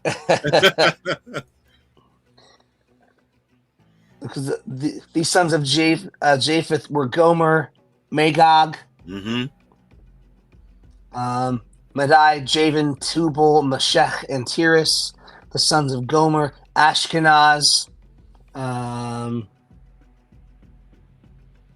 were and we have Ashkenaz Jews today. Like that's today, Ashkenazi, Ashkenaz, yeah. So that's the thing. Ashkenaz, Riphath, and Togarmah, the sons of Javan, Elisha, Tarshish. That's a city that we hear about in the New Testament. Yeah. That Tarshish was all the way out in Spain. Yeah. Kittim, Dodanim, and from these, the coastland peoples spread their lands. So we've got that Tarshish, like I said, all the way out in Spain. So on the coast. Right. Of the sons of Ham, Cush, Egypt, Put, and Canaan. So, these are all the bad guys. Yeah, the bad guys. Or at least what most would call the Gentiles nations. Right. Yeah. Seba, Havilah, Sapta, Rama, Sabtika, Rama, Sheba, Dedan. Cush fathered Nimrod. Yeah. And he was the first on earth to be a mighty man. Yeah. Was he? I thought there was mighty men before. Right, but not like him. No, he was a mighty hunter before the Lord. Therefore, it is said, like Nimrod, a mighty hunter before the Lord. That phrasing there, I did a study on that phrasing because there are some that argue that this is a negative, and then there's some that argue that no, this is a positive, to be a mighty hunter before the Lord. I don't know if you've done any research in looking at this, but Nimrod,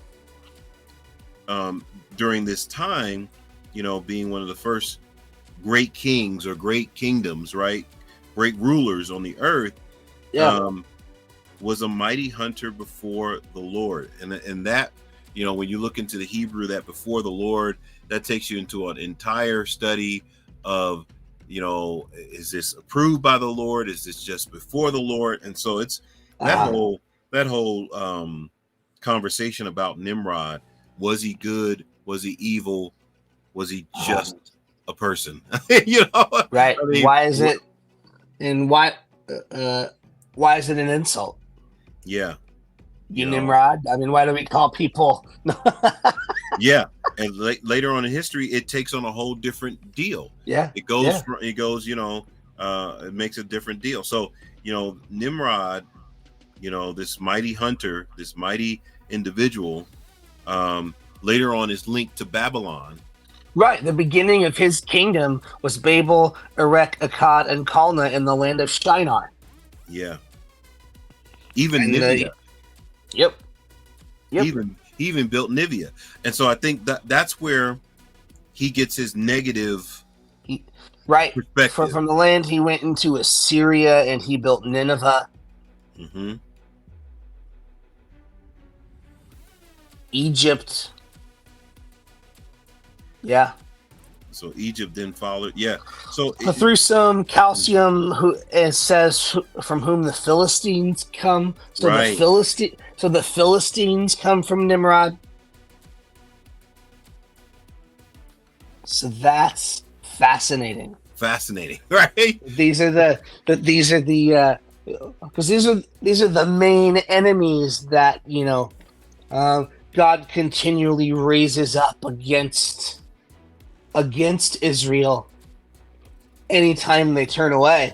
Right. Because you look at Judges, and God will raise up this Philistine king, or this Canaanite, or this Amalekite. Yeah. And you don't even get to the Israelite nations until you jump forward to the children who were also born to Shem. Yeah. So Shem seems to be the line where, yep, Israelites come from, specifically, Abraham. Right. The Shemites, or yes, Semites. There you go. Yeah. There you go. Yep. Mm-hmm. Elan, Asher, Arphaxad, Lud, and Aram.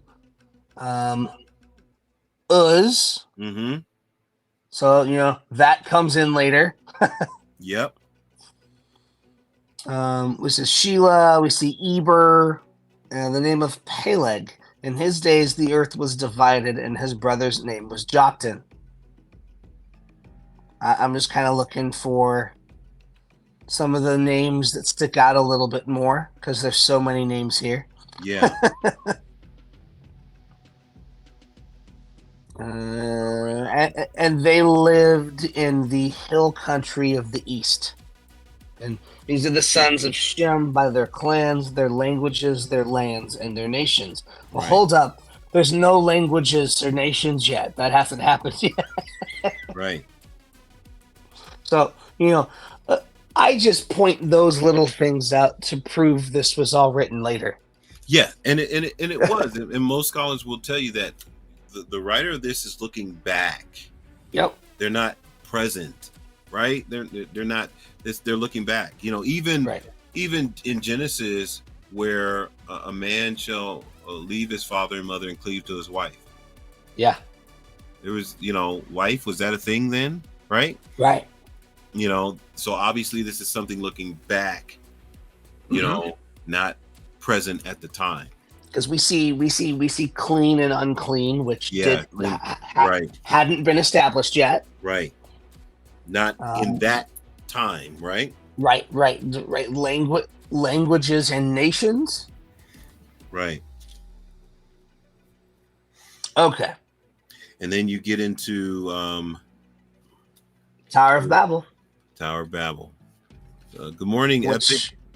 Which apparently, Babel came from Nimrod. Yep. Send it to Noah.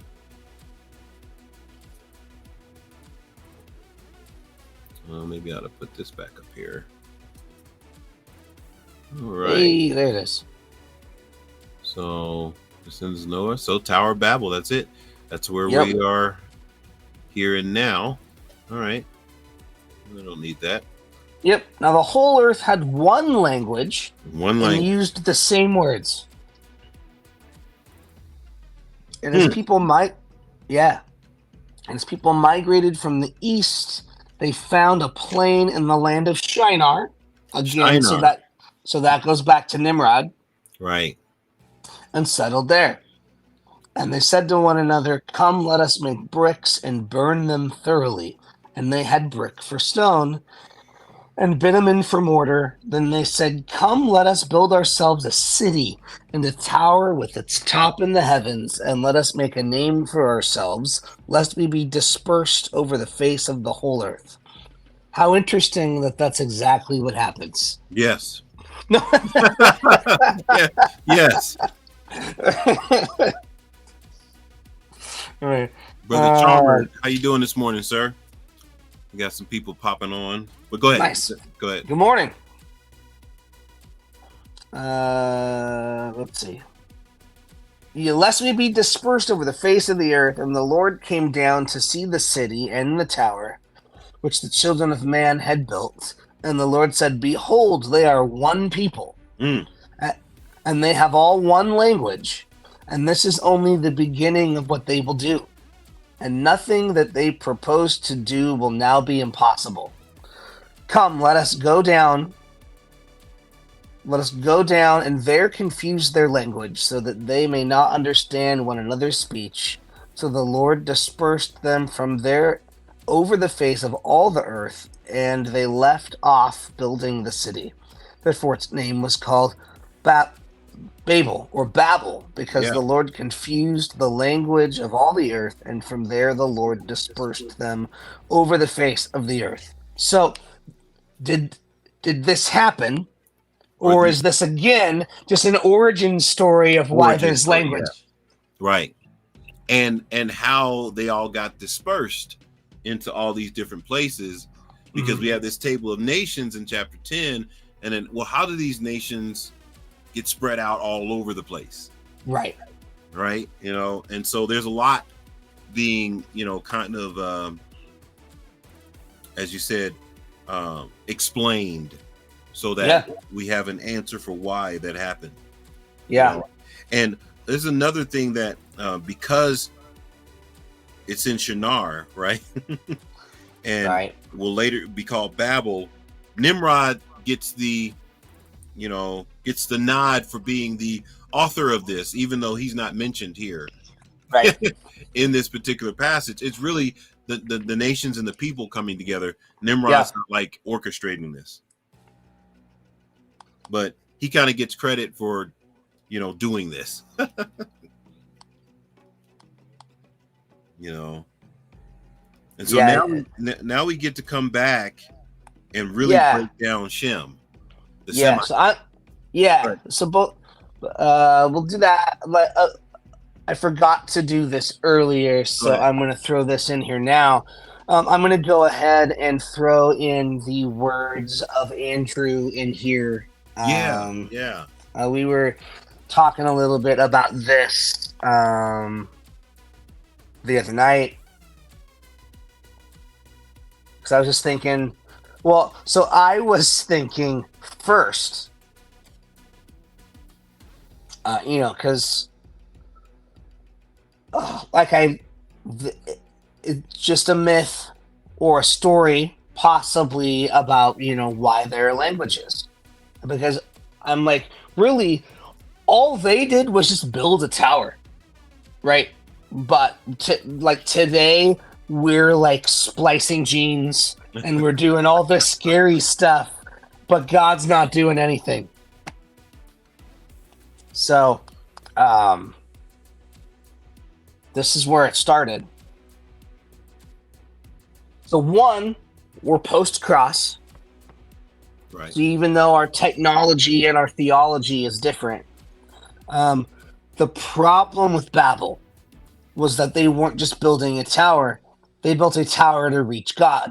Right. But in doing so, they just repeated the sin of Adam and Eve again.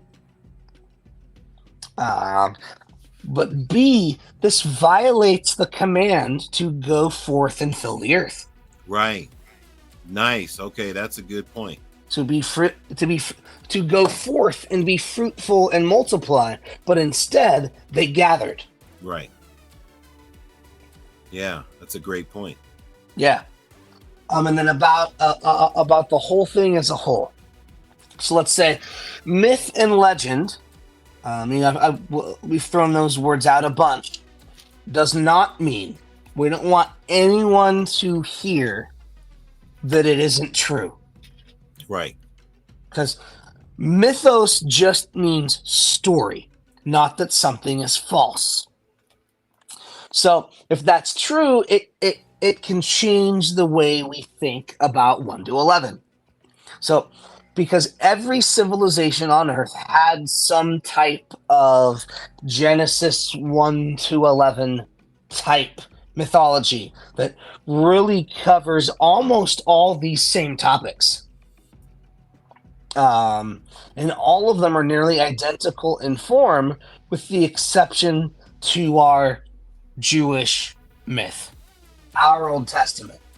The Jewish story provides an explanation for why all of civilization would share similar stories, but have different gods. Yeah. Tolkien describes this effect best, and some things that should not have been forgotten were lost. History becomes legend, and legend became myth. So the important thing for how to look at Genesis 1 through 11 is not in the details of how things happened, but more so what it shows us about God and mankind. Genesis 1 through 11 shows us a creator God that creates without chaos, but order, that is able to control the chaos with just his voice, rather than by might.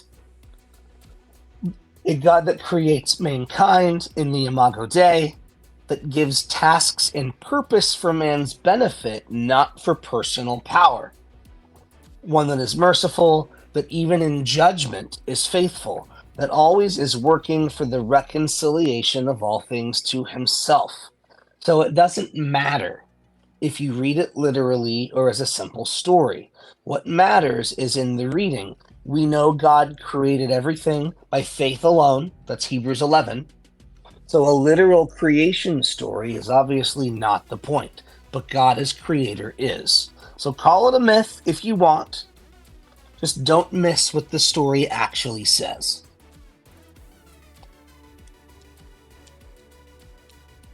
So that is Andrew's 2 cents, since he could not be here today. Yeah. And I think, taking all those things into account, when you look at the New Testament writers, when they look back on this, and I mentioned this in one of our first streams on this particular topic, they viewed this as you said, true. Yeah. It's true. The details aren't necessarily specific or meant to be viewed as, okay, let's make sure this is meticulously, but the truth is what was being communicated, that God is the creator. Yes. Man sinned. Man needs a redeemer, right? Those things are the crux of what we are believing and teaching and sharing.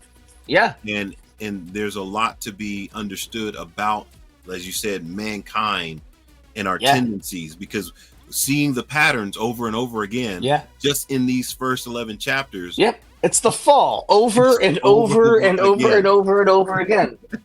Right? Man keeps God says, go forth, and they say, let's gather and build a tower to God. Right. Yeah. So we're going to, build ourselves up to God, instead of asking God to come down to us. Or just we're gonna do for ourselves. Right. Rather than allowing God to do. Instead of walking with God. And walking with God here seems to be, as I'm extrapolating from these chapters, walking with God is being obedient to him. Right. Because Enoch walked with God and there was no more. And Noah walked with God and he was saved. Yep. And so everybody who chose to do something different was no longer walking with God. And we found that those were the people that found judgment. They found, God. They raised God's ire, and it received punishment for their actions. But those that walk with God were saved, and that's still true today. That's still true through the New Testament. That's still true that walking with God, however He has revealed for us to walk with Him, being obedient to that produces salvation. To neglect that. And so He says, be fruitful and multiply, and you do something different, you gather, you're not walking with God. Right. If God reveals that Jesus Christ is the way and you reject Him, you're not walking with God. So God is the one who sets the parameters for what is righteous and unrighteous. Yes. Yeah. All right. Well, we hit our 2-hour mark. There you go.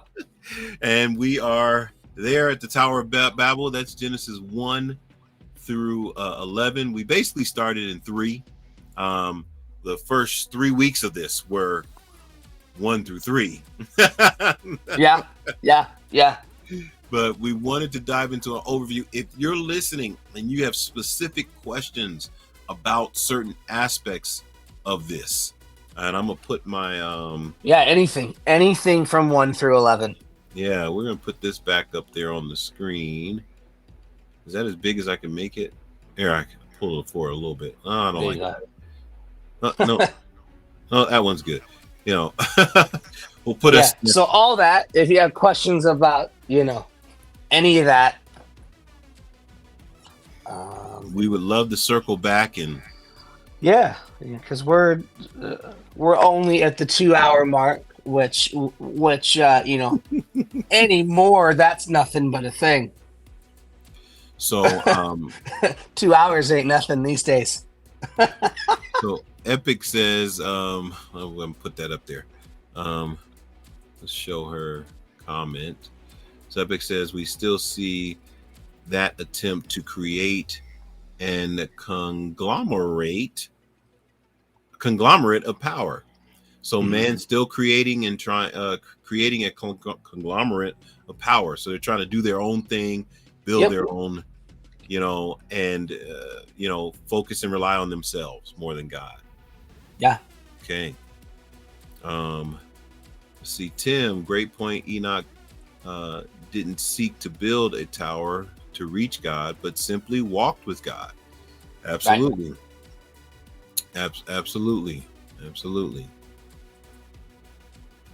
And so that's, that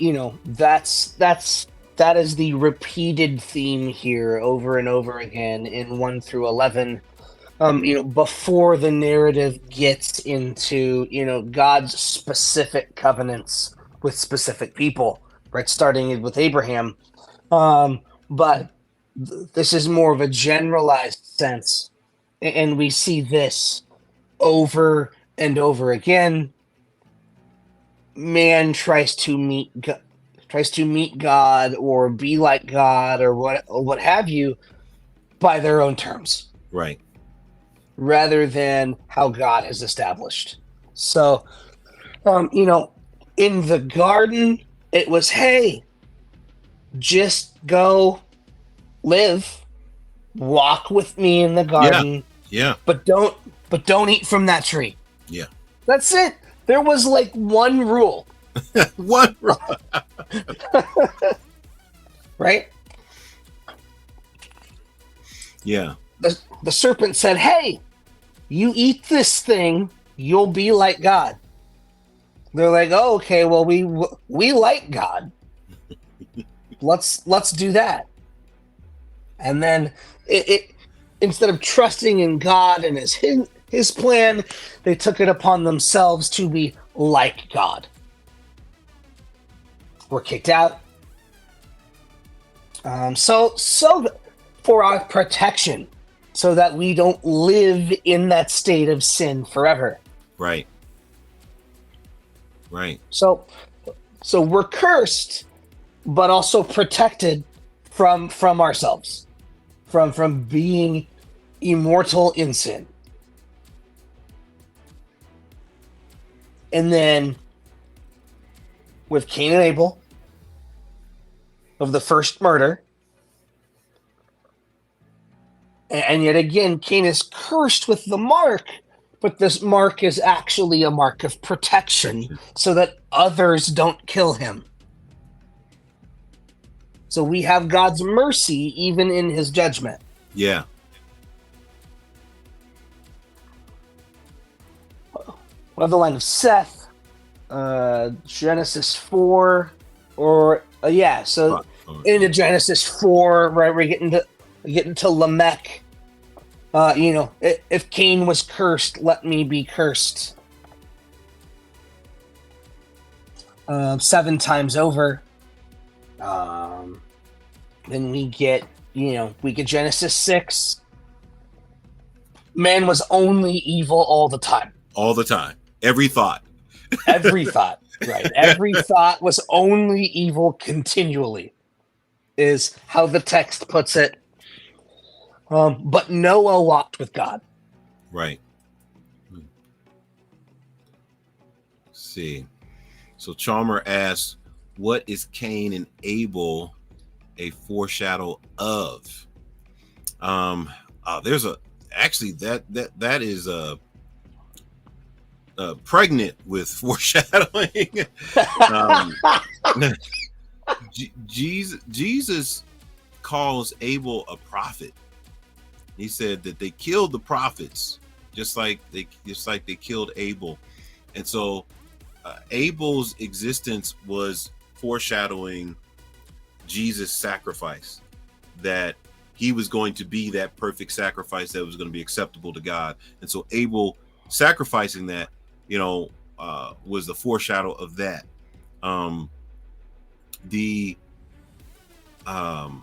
rift within the Jewish nation, brother killing brother, that whole battle of brother killing brother, and also the younger rising above the older. That's actually a picture throughout Scripture. You see it with what's Joseph's sons? Ephraim and Manasseh. Ephraim and Manasseh, Jacob, and Esau. And ultimately Jesus and Adam. Right. So I mean, there's so much in there. There's a lot in there. Yep. Jesus is the second Adam, but he was the chosen. Right.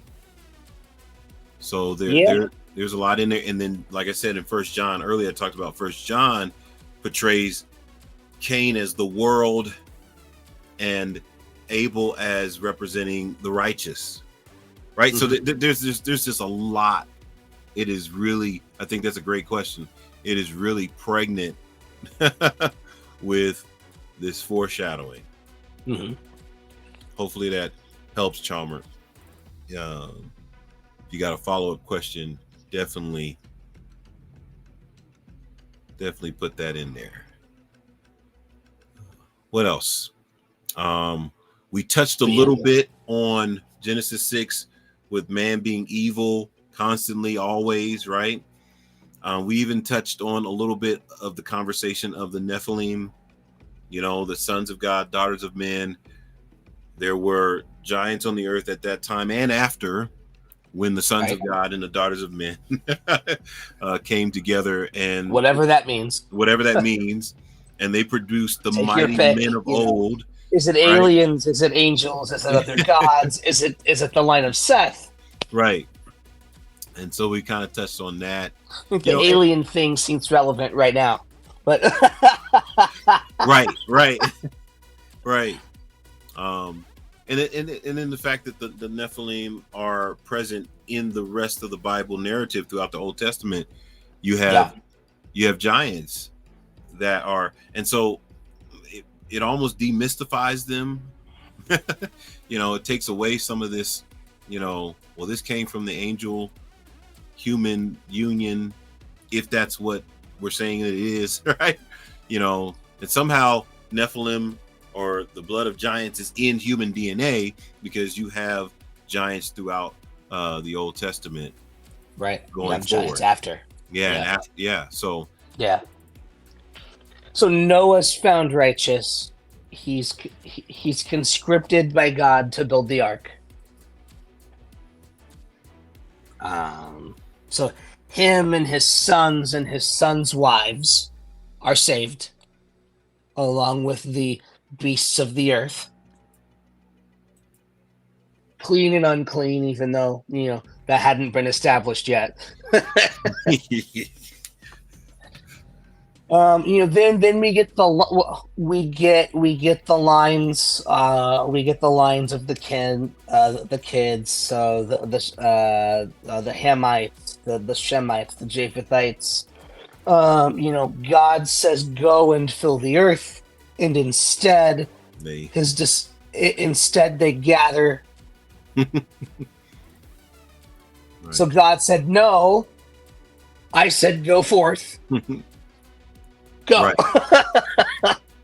And it's interesting there, and this is another comparison, and this might be a stretch, but it's just something to think about. I'm not saying that this is or isn't. On the day of Pentecost, all the people gathered together, Holy Spirit was poured out, and it took the persecution of Saul to scatter the church to go out and preach the gospel everywhere. Otherwise, they were going to stay in Jerusalem. And so again, this idea that no, you're supposed to multiply, you're supposed to be fruitful, you're supposed to go out, because they're supposed to be, in Judea, Jerusalem, Judea, Samaria, even to the ends of the earth. Well, they were going to stay in Jerusalem, and it takes this persecution to cause them to scatter and go out, and the gospel be spread. So there's a lot of typology.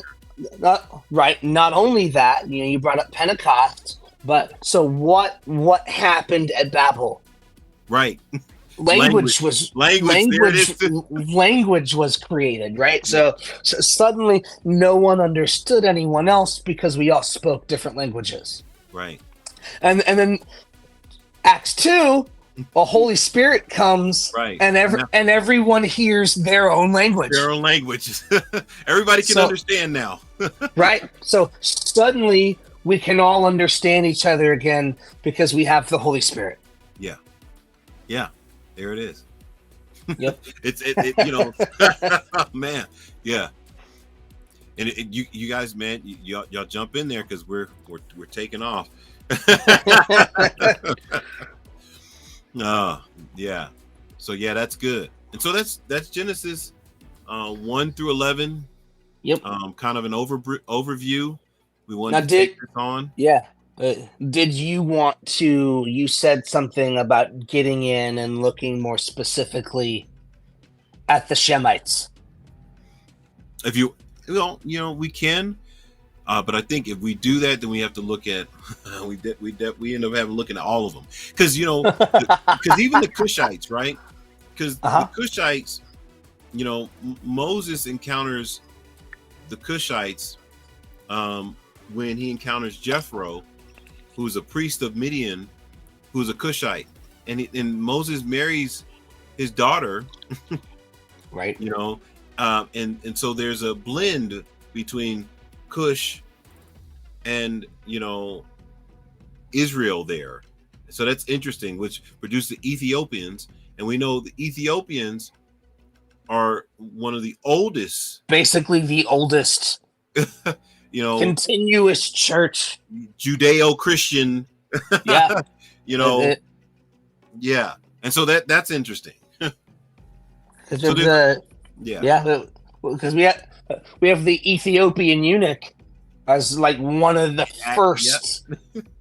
first Gentile converts in Acts. Look at that, and there's just so many parallels. Yep. Yeah, just keep circling back. Yep, and it does. Acts continues to do that.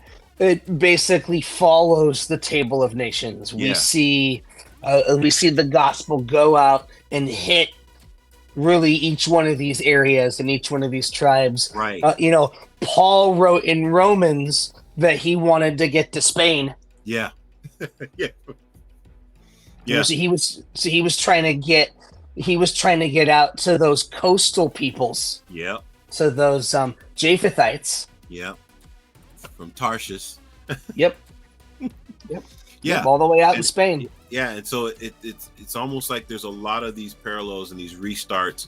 You got Adam and Jesus, but yeah, the Tower of Babel and Acts chapter 2, and then the spreading out, the fruitful and multiply. Even the Great Commission is a spiritual be fruitful and multiply. Of the natural, which was in Genesis, right? And so you see these parallels, and it's constantly showing up. But like we said, we've been saying for a couple of weeks, understanding Old Testament original context, then you can go into the typology, because I think it's Colossians 2:17 that says that all these things were a shadow of things to come, and Jesus is the substance, right? Yes. So everything was a shadow of him, and Jesus is the substance. Let's see, we got a comment here. Let's see if I can get this up here. Okay, what does the knowledge of good and evil mean, and will that knowledge be done away with in heaven? Interesting. You want to take that, or you want me? Oh man. At least in the Genesis 2 context, God had established the rules. Our knowledge of what was good and what was evil came from dependency on God. We were never meant to be, or to have rather, our own moral agency, but instead be reliant on God. But now we all have our own version. There are the big things we mostly agree on that come from the Decalogue, but other than that, we've all got our own opinion on what good and evil is, because we've put it into our own hands rather than trusting God for what is good. Right. And will that knowledge be done away with in heaven? We'll be in the presence of all that is good, holy and righteous. I don't know. I don't think that the Bible is clear. It doesn't really say, and sometimes where the Bible's silent, we should be too. Yeah. Yeah, I think the most you can glean from it is the knowledge of good and evil is an awareness of the consequences for actions. The fallenness of man, because once man ate of the fruit, immediately they knew that they were naked and they felt like they needed to cover, which before that it was that there was nothing like that. It was everything was good. There was no bad, there was no that's wrong. Even though God gave this command, they knew God said this. There wasn't necessarily it's wrong to disobey God, right? They didn't necessarily have that, but they knew God said, and so this is what God said, this is what we should do. But once they ate of the fruit, it was like, whoa, we messed up.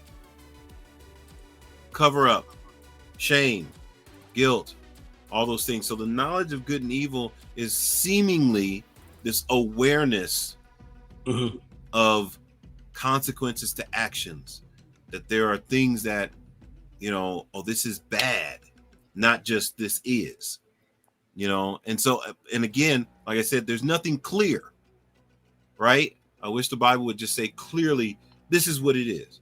I think it's a great question, but I think it almost becomes a philosophical question, right? And will it be done away with in heaven? In a experiential way, Yeah. sure. Yes. In an empirical way, sure. Because you know, we're going to be there's no evil in heaven. Right. So there will be nothing for us to look at, view, and observe and say, hey, look at that evil thing. I don't think we're going to be concerned with evil at all Right. in the presence of God. I don't think it's gonna be the furthest thing from our mind. Yeah. What evil is. Just as Adam and Eve, there was Right. no thought of that. And so, yeah, I was sharing with somebody that the other day that when that comes around, there's not going to be any thought of good, evil. There's just going to be God and Yeah.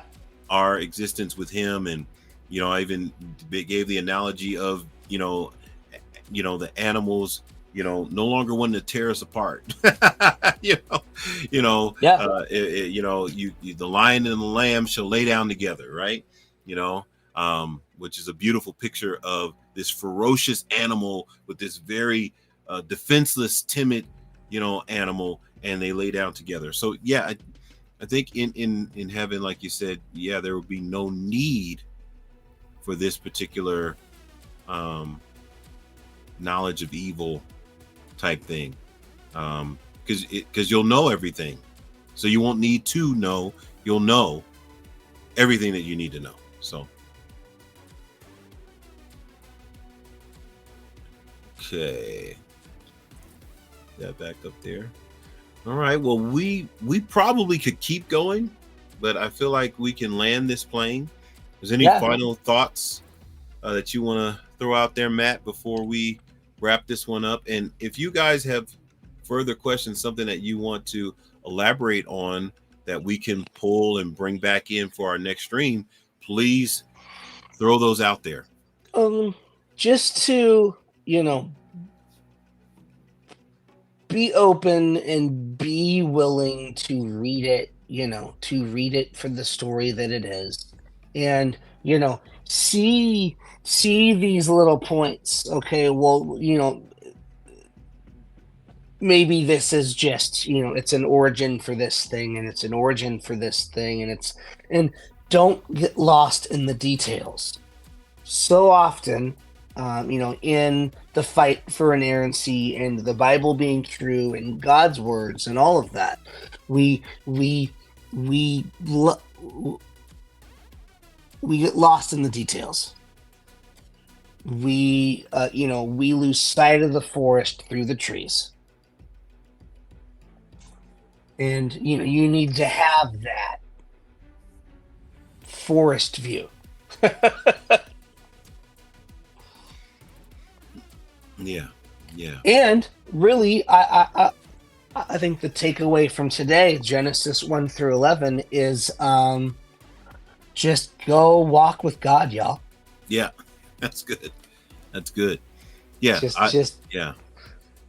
yeah, I'd agree with that, and I would say, understand that, especially as you're reading the Old Testament, that you need the full picture to understand some of these nuances, because there's some things that the Old Testament is setting the groundwork for that the New Testament will fill in the missing components.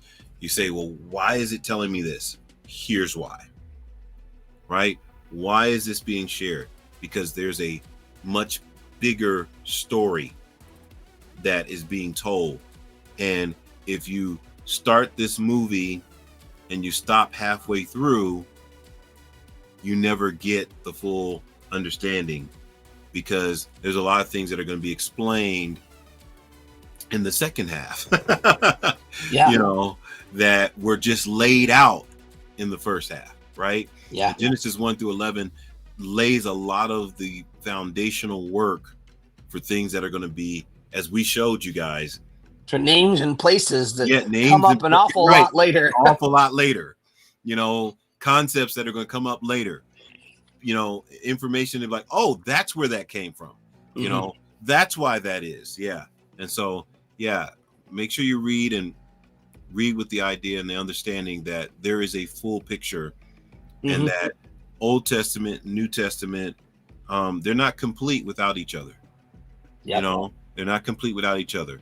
If you read through the Old Testament, be faithful, read through it, but know that there's some things that you're not going to understand till you get into the New Testament, and then say, that's why. Yep. So the New Testament fulfills the Old, and then the New Testament also, it shines light back on too. Yes. So we can see what was being foreshadowed and what it all ultimately truly meant in its truest sense. Because that's the other thing too, with the Old Testament especially. There's often a meaning for that time and place. Right. It's a thing that happened there. But in the scheme of God, it's also pointing to this eventuality of the cross. And that's that duality that you find in Scripture, that there's a meaning specifically there, but there's also a future or more extensive meaning, because the Bible in itself is a prophetic book, and that's kind of what prophecy is that it has a meaning, but there's also something unfolding, awesome. Well, for you folks that have been rocking with us for 2.5 hours, want to thank you for hanging out. Hopefully you got something. Remember, email us, message us any further questions that you would like to have us explore, and we will explore them. Again, Scripture is the ultimate authority. Be a Berean. Go back to the Word, read it for yourself, check it out. And if you come up with things that, hey, I want a more understanding of that, please do that. Otherwise, I guess in the words of Joe Day, you are prayed for and you are loved. Yeah. Definitely. Matt, would you like to say a word of prayer to close us out? Yeah, absolutely. Yeah.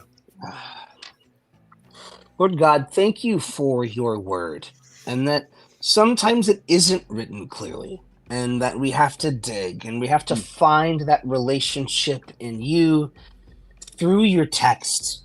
If it was clear, Lord, we would read it and we would put it on our shelf and we would pull it out for reference just like any other book.